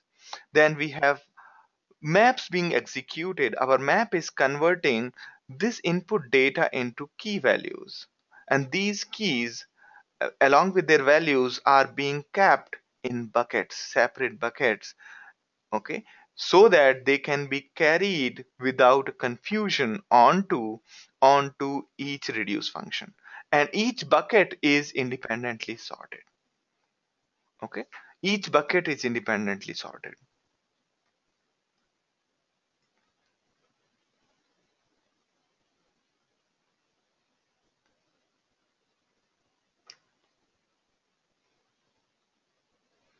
Okay, Shisha's question is, under what circumstances we consider more than one reducer? Okay, so the main factor to consider here is when your logic of reducer is little more complex. Okay, so also note that our logic of map and reduce does not change based on how many number of mappers or reducer we have. Our logic of mapper and reduce will remain of same irrespective of how many mappers or reducer we have. Okay, so the reason I mean, and when we specify number of reducer, we can, without modifying any code, we just specify it in the command line that these many reducer we want. Now when we do that, I mean, why do we do that? How do we decide how many reducer we want? We generally observe the time taken by our reducer node. We also observe that whether the load is on CPU, whether the load is on IO, and then we take a call. Okay, and how many reducers, that we will discuss in as we go forward. Okay, so it's mostly a hit and trial. It's mostly a hit and trial. The decision on how many reducer we want, although there is some numbers we will discuss, but mostly it is hit and trial, right?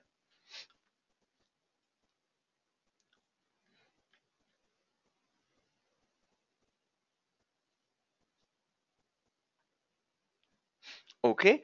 So Girish's question is, these mapper logic is executed via central processor like name node, or we have to execute manually on each machine. We do not have to do this. MapReduce framework will do that for you. A MapReduce framework, the command Hadoop jar will take the definition of your map function, will take the definition of your reduce function, will take the name of the HDFS file which you want to process, and also take the other argument such as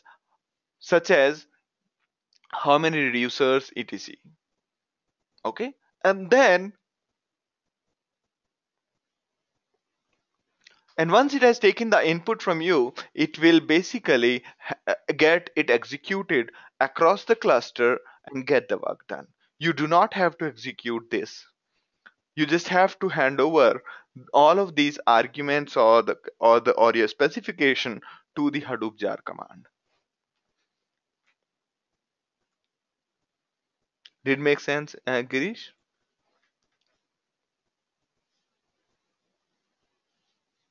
So Anu's question is, do we still have the issue with the input having a single key million times, which will end up into the single reducer? That's correct. Yes.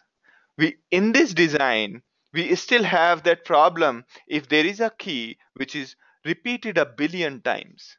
And one of the student, I mean, he was doing some experiment and he said that there is some problem in our cluster that we are not able to execute even 500 MB file. And then when I looked at it, I said that it's a single same key repeated so many times. And then we realize, yeah. So yes, there is a problem, okay, and that can be solved by using a few more steps such as combiner. We will talk about combiner a little later, that how can we use combiner to solve such problems. Okay, instead of single reducer being loaded so much, we could do such some things on individual node to reduce the load of the reducer. All right.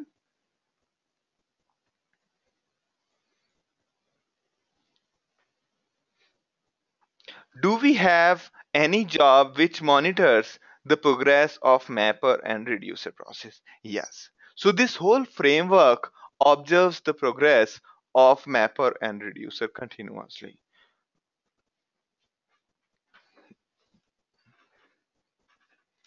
Okay.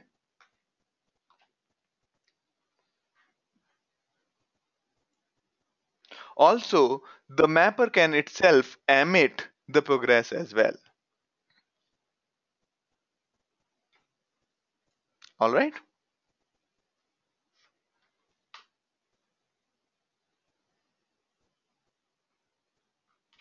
Great.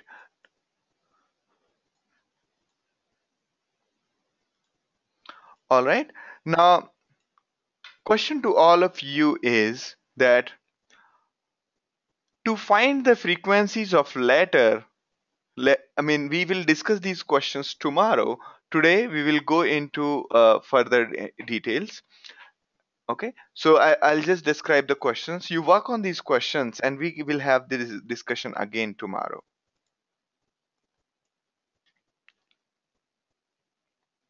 Now, Hariharan's question is, do I need to write another program to combine the results of part 0 and part 1? All right. So, okay. So, as I was telling you here that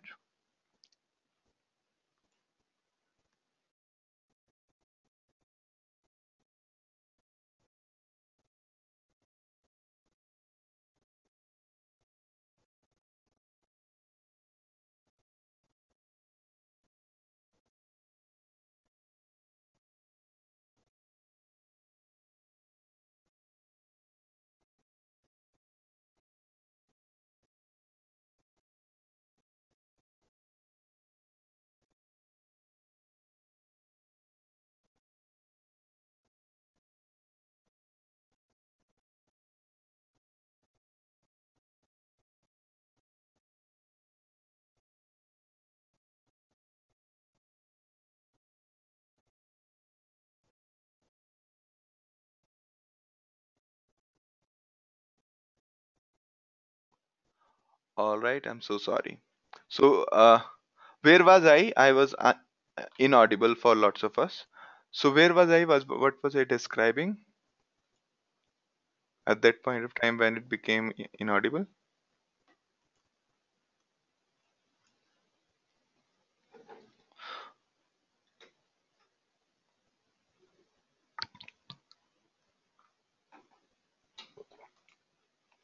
All right.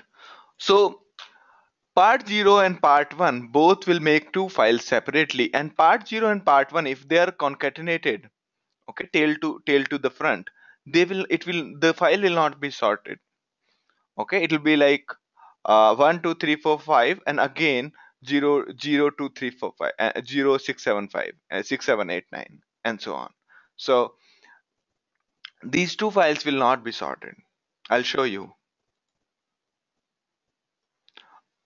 Okay,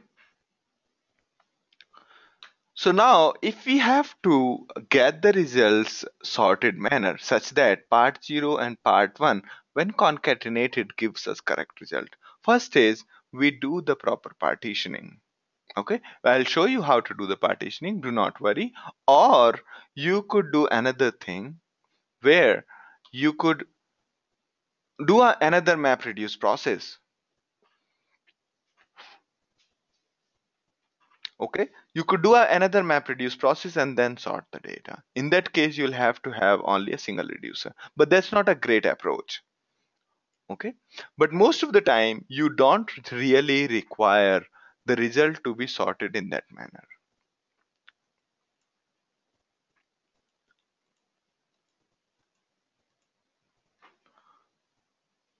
All right.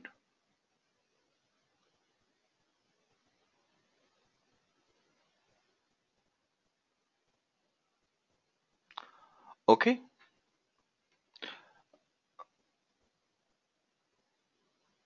is this clear to you now?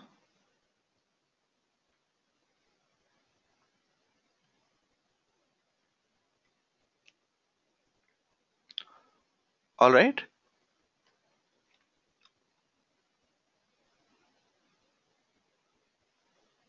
All right, Damodran, do you want me to still go over 54th slide?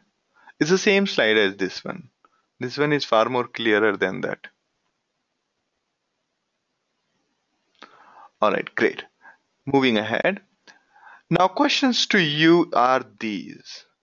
All right. Okay. Because here, whatever I've said as merge and shuffle, that process is far more clearer here. What's going on here?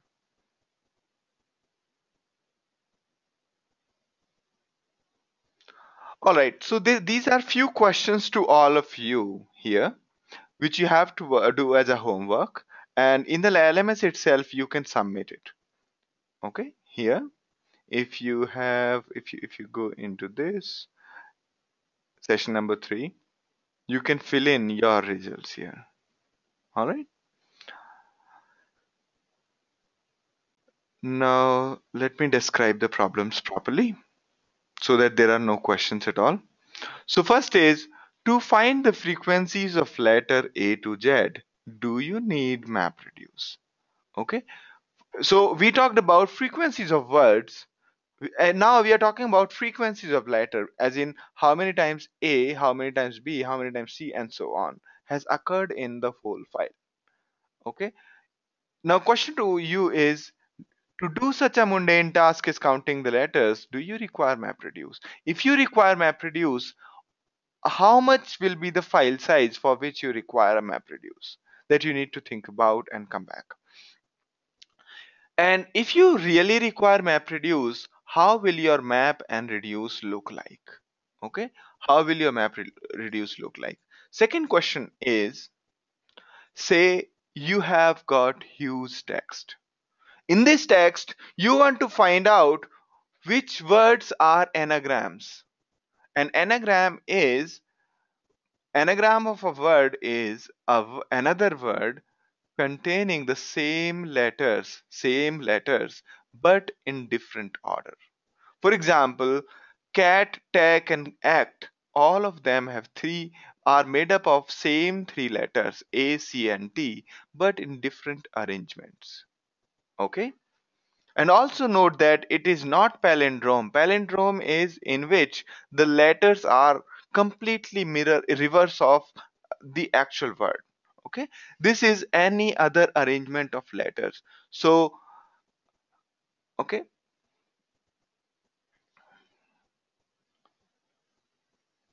Bat and tab and bat and tab are the anagram of each other, for example.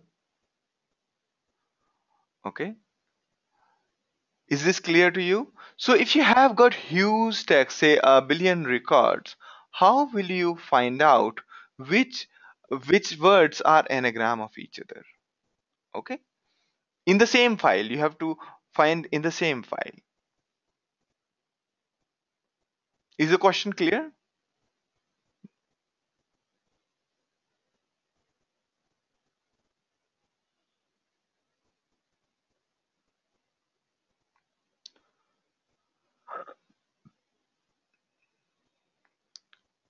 Okay. Now the third question is far easier. A file contains the DNA sequences of people. Find all the people who have same DNA. Okay. It's a straight away group by one. You can do this easily. But the next question is little difficult, in which a file contains the DNA sequences of people like user 1 and DNA, user 2 and their DNA, and so on. You have to find out, you have to bring all those people together whose DNA is either identical or mirror image of each other. Or look, let me dramatize the story a little bit. Imagine that some biologists said that those people whose DNA is either mirror image or identical, those people belong to same family. Okay. Now, given this whole billions of records, you have to bring the family together. Okay. So that's another question. Now, next question to you is a little bit more difficult. In an unusual democracy, okay, everybody is not equal. In this democracy, what matters is who has got more money. Okay, if you are rich and you are voting for me, that means I will win. If some poor people are voting for me, I would not win. So, in this democracy, you are given two lists, list 1 and list 2. List 1 contains voter and voted, as in who voted for who. List 2 contains what is the worth of each of the person. Now, given these two lists, you have to find out, you have to find out whose vote count at the end of day is how much. And the vote count is computed by the sum of the wealth of all the people who have voted for me. For example, here A is a voter, C is the votee, means A voted to C and B voted to C, and A's worth is 5, B's worth is 1. Therefore, C's total vote count is 5 plus 1, that is 6. Now, nobody voted for A, nobody voted for B. Therefore, their vote count is 0, and C voted for F, and C's wealth is 11. Therefore, F's vote count is 11. All right. So you have to find out the overall vote count of all the people given a million records. All right. That was one example.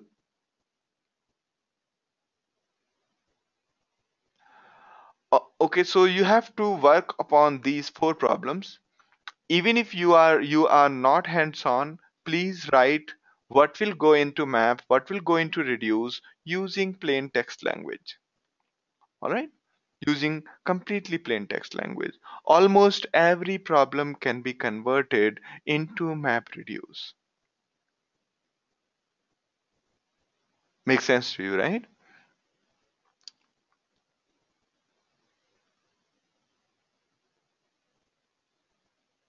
All right. So you work upon these. I'll just take care of a few more examples. I'll try to explain few more things.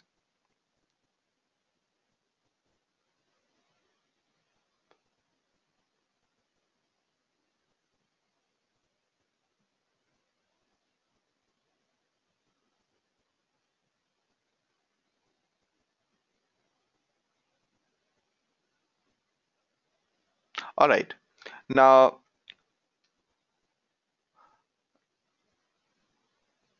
okay. Is everyone with me?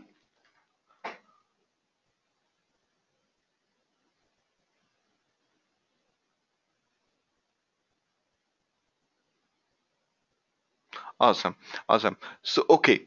So let me try to demonstrate few things before we move forward. Okay. So there is something called streaming job. Before we get into the Hadoop MapReduce with Java, we'll try a few things. So whatever we have discussed so far is the general behavior of MapReduce. How exactly is this done using programming? We will describe now. Okay. So MapReduce you can write in Java, but most of the time you would not like to code in Java because it takes a little bit more time compiling, compressing, and then uploading. Instead, if you are not comfortable with Java, you can do it in the other language, or you can choose not to use any programming language. Instead, use the basic command. So for example, in this, the word count what we are doing is using our sed command as the mapper and unique command as the reducer. Okay, so I will describe what it does and then we will execute it. Okay, so in case of a streaming job, okay, let me,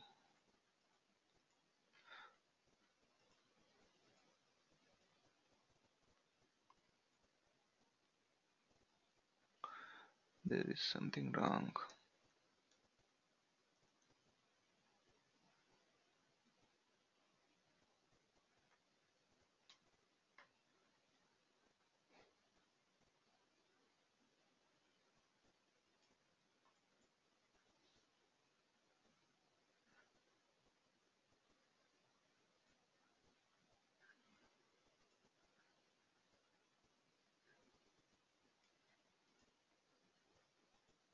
No, this is correct only.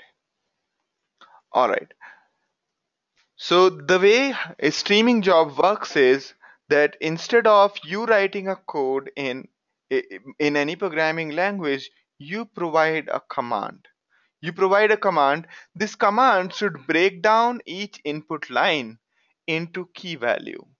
And the way Hadoop expects the command the output to be that the key and the value given out by your mapper should be separated by tab, and this tab can be configured. You can put a dash or you can put comma, you can configure this. Okay, so your program which you plan to use as mapper, and as we discussed, a mapper is supposed to give key and a value. So your program which you want to use as a mapper should take the data from standard input and give out the data onto the standard output in the form of key, tab, value. Key and value separated by a tab. That is the role of your mapper. As long as your program is fulfilling this condition, it can be used as a mapper. Okay, for example, here our sed command is breaking down the line into a single word. Okay, that means it is giving out the key and the value is null because there is only one word in a line. It's converting the space into new line, right? So our mapper is taking the data from input, a line, it is taking one line as an input and converting that line into key, and there is no value. okay, which is completely okay. Value being null is completely okay.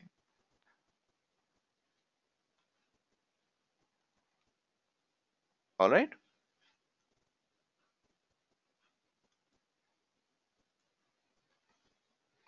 Yes, these input and output files are in HDFS. That's correct, Abhishek. Similarly, in case of reducer need to take the data input in the form of key tab value and then take all the values which are sorry, the reducer need to take the values in key and the value format. Just that the biggest difference between normal thing and this one is the input data to the reducer is not grouped, it is just sorted. Okay, input data to the reducer is not grouped, it is just sorted, and reducer need to take that into account. Okay, so for example, earlier we tried to execute our command to do the uh, you see this one, to do the word count. Okay, now the same thing is being done by this command here. The input file is this, then we are passing it through the mapper, and instead of using sort, Hadoop is doing the sorting of the key value. Okay, so there's a mapper, there's a reducer, both are inbuilt command line. Unique just counts the words which are given in the input. As long as the input data is sorted, unique will count the unique occurrences of the words, while SCD will convert each line into one word per line. Okay, and now if you can see, let's try to execute this. All right, and since it's spread across multiple lines, we can put, if a command is multiple lines in Unix, you can put these kind of slashes at the end of it, and then it will execute. All right, here.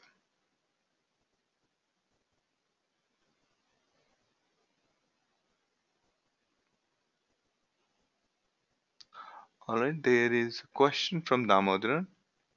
Is this a command line to execute Hadoop command? Yes. So it says that output folder exists in the HDFS. You can see that. We'll have to delete this file. Okay.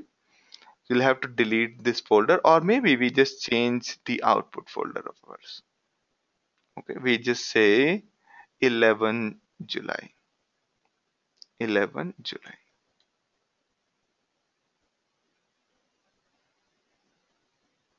It still exists.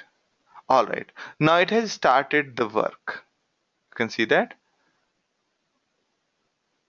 So this is streaming job. We are saying Hadoop jar this streaming. And this streaming is nothing but a Java library which internally calls Java program and does the map reduce. Okay? Using your commands. It uses your commands. All right? Now look at it what's going on. So if this is your data, SCD will convert it into this. Hadoop will only sort your key values. It will not group in this case. Okay, this is streaming job if basically ungroups it. Streaming jobs reducer basically ungroups the values, and then unique minus c is applied on this, and we get this result. Okay, now you can see that it's trying to do something and looks like some at some places it's failing, so it's handing over the work to somebody else.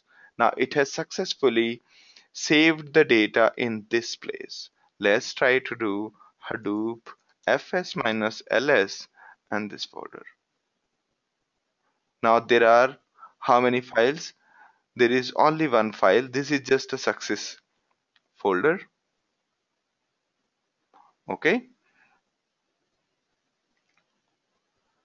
So this is where the data is stored, the part file. Had there been two reducers we have specified on the command line, then there will be multiple parts, part 0001, part 002, and so on. Okay, so it's equal to total number of reducers. So we can say Hadoop fs minus cat this. So it did the word count using our sed command and all. All right. Now you can see that there are a lot of special characters and all, and you can see that the pipe command is there, pipe character is there, then dot is there, semicolon is there. Let's clean it up. Okay. To clean it up, what we have to do is, okay, we will talk about the multiple reducers later. Okay. Or I think we should just describe first and then we'll show. Now, in case of streaming job, as we saw just now, the file get converted into key tab value. If there is no tab, no value, value is considered as null. And in case of streaming job, Hadoop does not. Hadoop sorts it, but streaming jobs, uh, Hadoop groups it, but streaming jobs ungroups it. So your reducer command will not get grouped data. Instead, it will only get the sorted data.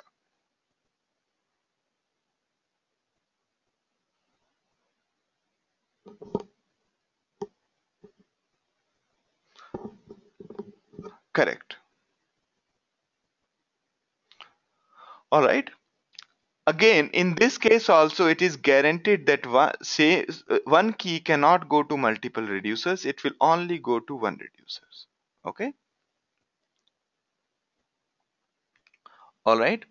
Now, now let us say that we want to clean it up. We want to translate. We want to remove everything which is non-alphanumeric. Then we can create a separate file like this, and then use that file as the mapper. Okay. So we are trying to use a shell command or a shell file, a code written in shell in our mapper. So what does it do? Whatever input data it given to this one, it will convert that into one word per line. Then it will remove non-alphanumeric characters, and after that it will translate the capitals into lowercase. Okay, I have already written this my cmd.sh, so you can see that this is when you say hash, it means it's commented line.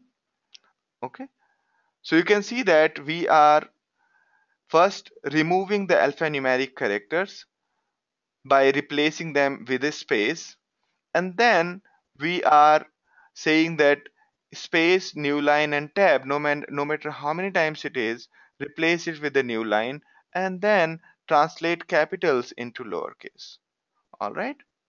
So now now there are few more differences we are doing. One is we are saying this time my reduced tasks are 2. Okay, and same file, and let's say we call it output as 11 July 2.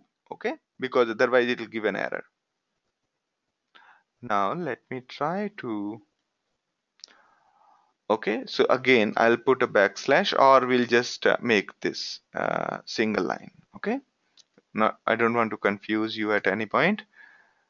Okay, also note that these kind of codes are very irritating. So single quote, double quote, to be very cautious, because every editor tries to change them. Now we are trying to run it such that the output will be generated here. Again, this command is clear to everyone. We created one file called mycmd.sh which contains this logic. Now there is something very important here. This file does not exist on any other node than this local node, this local file system on Hadoop one where I have logged in just now. So mycmd.sh is not existing on Hadoop 2 or Hadoop 3. That means it should give an error, right? Therefore, it will ideally give an error, because it will, when Hadoop 2, Hadoop 3, or any other node tries to execute it, it will not be found, right? Because it is my local file, it's not universal. Unlike a cd command, which is there everywhere, my cmd.sh exists only on local file system. And therefore we'll have to tell Hadoop that please ship my file to all the nodes. Please ship my file to all the nodes. And also note that we are saying that do the map reduce on multiple node. Okay, so it says that job is not successful because it says that cannot find my cmd.sh. Okay, why? Because because we had not provided these options. Okay, because we had kept it in another line and that did not get passed here. Okay, therefore providing my, I mean, by mistake we did it, but the point got proven that if you do not say that ship my file together, then that file will not exist on the nodes. Okay, so all right,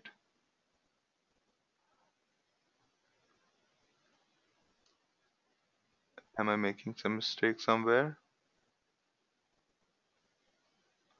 Let me just delete this output folder. Hadoop fs minus rmr.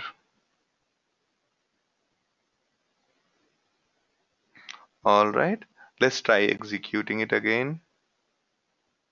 So it says that, did I make some mistake? It says cannot find unrecognized option files. How come? Yeah.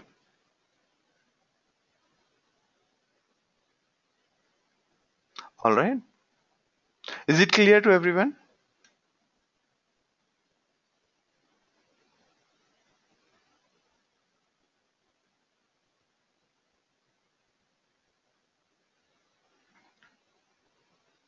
So Damodaran's question is that how about source the cell script? Yeah, but that doesn't help, right? Because the problem here we are trying to describe is that this file does not exist on all nodes. It has to be executed on all the nodes.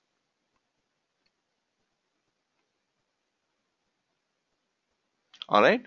I hope you are all of you are on the same page as me. Now you can see that it's executing, and let's see what it is doing.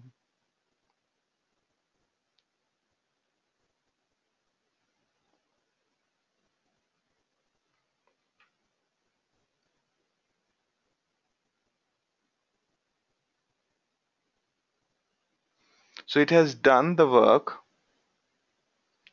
and saved it. And also you must have noted that even though it kept on failing, it kept on retrying. Okay, it kept on retrying, and that is why you can see Hadoop fs minus ls, and in this folder you will see two two parts, part 0 and part 1. You see that? Okay. Also, if you go into Hue, say Hadoop 1 8000 into the same folder what we are talking about just now, okay, now you will see all of this. All right, let me log in as a student and go into HDFS file browser. You can see that, and I'll do a quick thing, as in I will. All right, so you can see part 0 and part 1, right? Now note this clearly. Here it says 003, 001. These are the words that have gone into each node. Okay, so this file part 000 is sorted in itself. Okay, this file is sorted in itself, but Same is the case with part 1. Okay, now notice this. All right, now notice this. Here it has gone into two nodes, but one key is always going to only one node. The first column is the counts, second column is the word. Okay, first column is the count, second column is the word. See that? And that is why, and from here, it is 003, 010, and so on. It's sorted lexically. Same is the case with the second file, which started here, 000 and 000. Okay, so if you concatenate these two together, you'll not get the desired result, because this is not sorted. After 00 and after 1, again 0 started. Correct?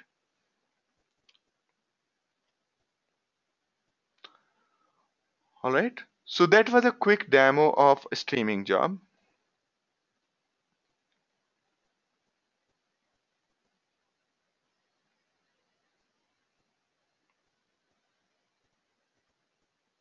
Yes. Yes. So, okay, let me repeat your questions.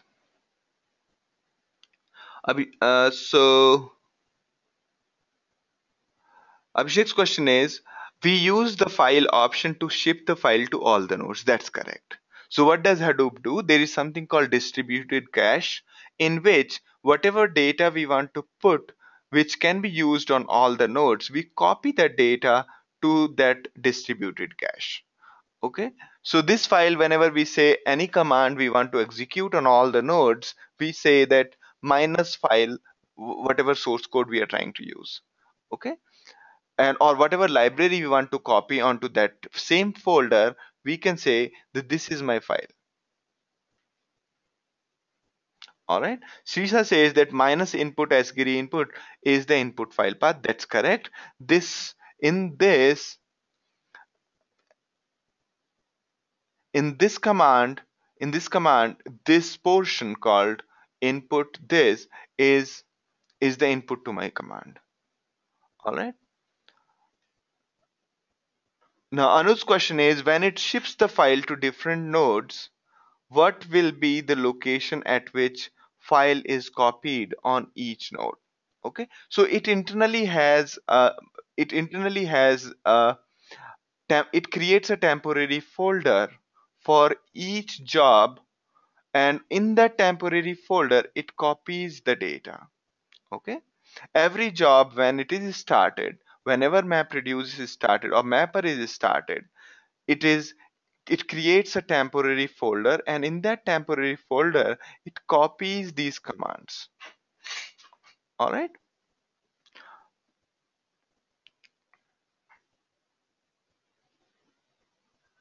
correct. So I hope that answers your question, Anuj. So Anu's question is, how is that dot slash mycmd dot sh? Dot slash means in my current folder there is something called mycmd dot sh, right? Dot slash means in my current folder. Now what does it mean by current folder when we are executing something on the whole network?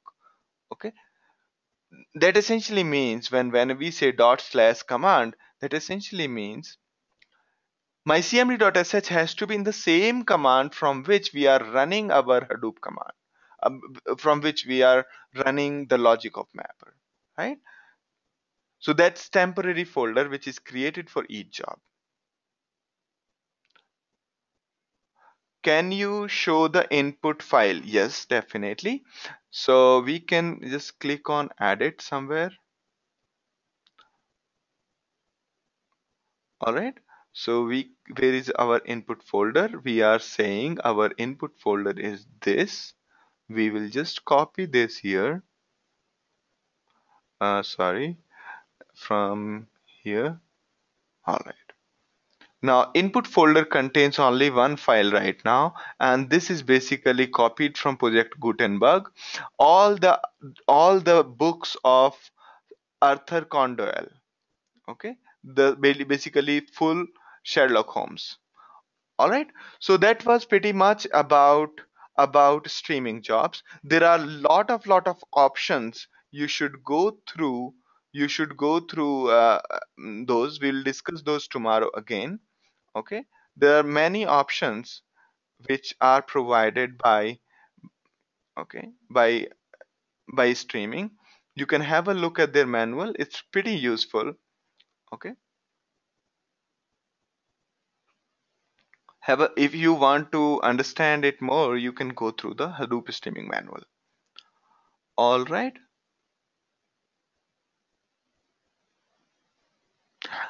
Okay. Now Damodaran's question is, if reducer also had some mycmd1.sh, then the files is mycmd. So in that case, say imagine here reducer had been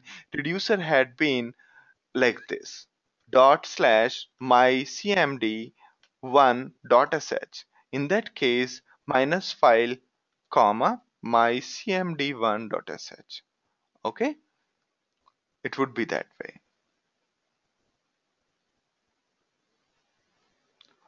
Input file has all the words, but in output we get numbers.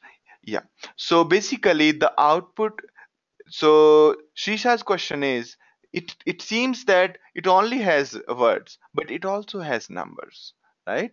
So our output here, this particular file, you see, not this one, if you look at this, it contains number, right?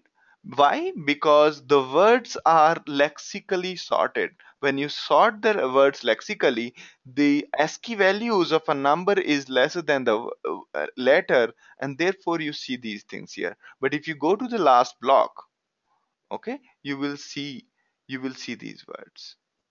Do you see that? So Jigmo, Jigomatic is the last word that has occurred in the part 1. And similarly, you can also see part 1, sorry, here in the last block, you will see Jwack. Okay, is that clear now? Uh, Shisha? So have a look at the file, try all these commands, whatever we have done today, try executing it just the way I tried to do. Okay? A lot of doubt, lot of confusions will get cleared, and tomorrow you should be ready to ask more questions. Okay? These are very important part. Okay?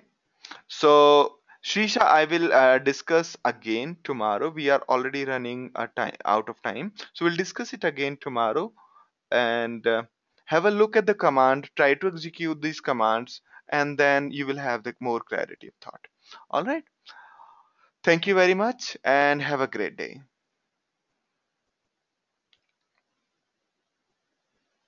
All right.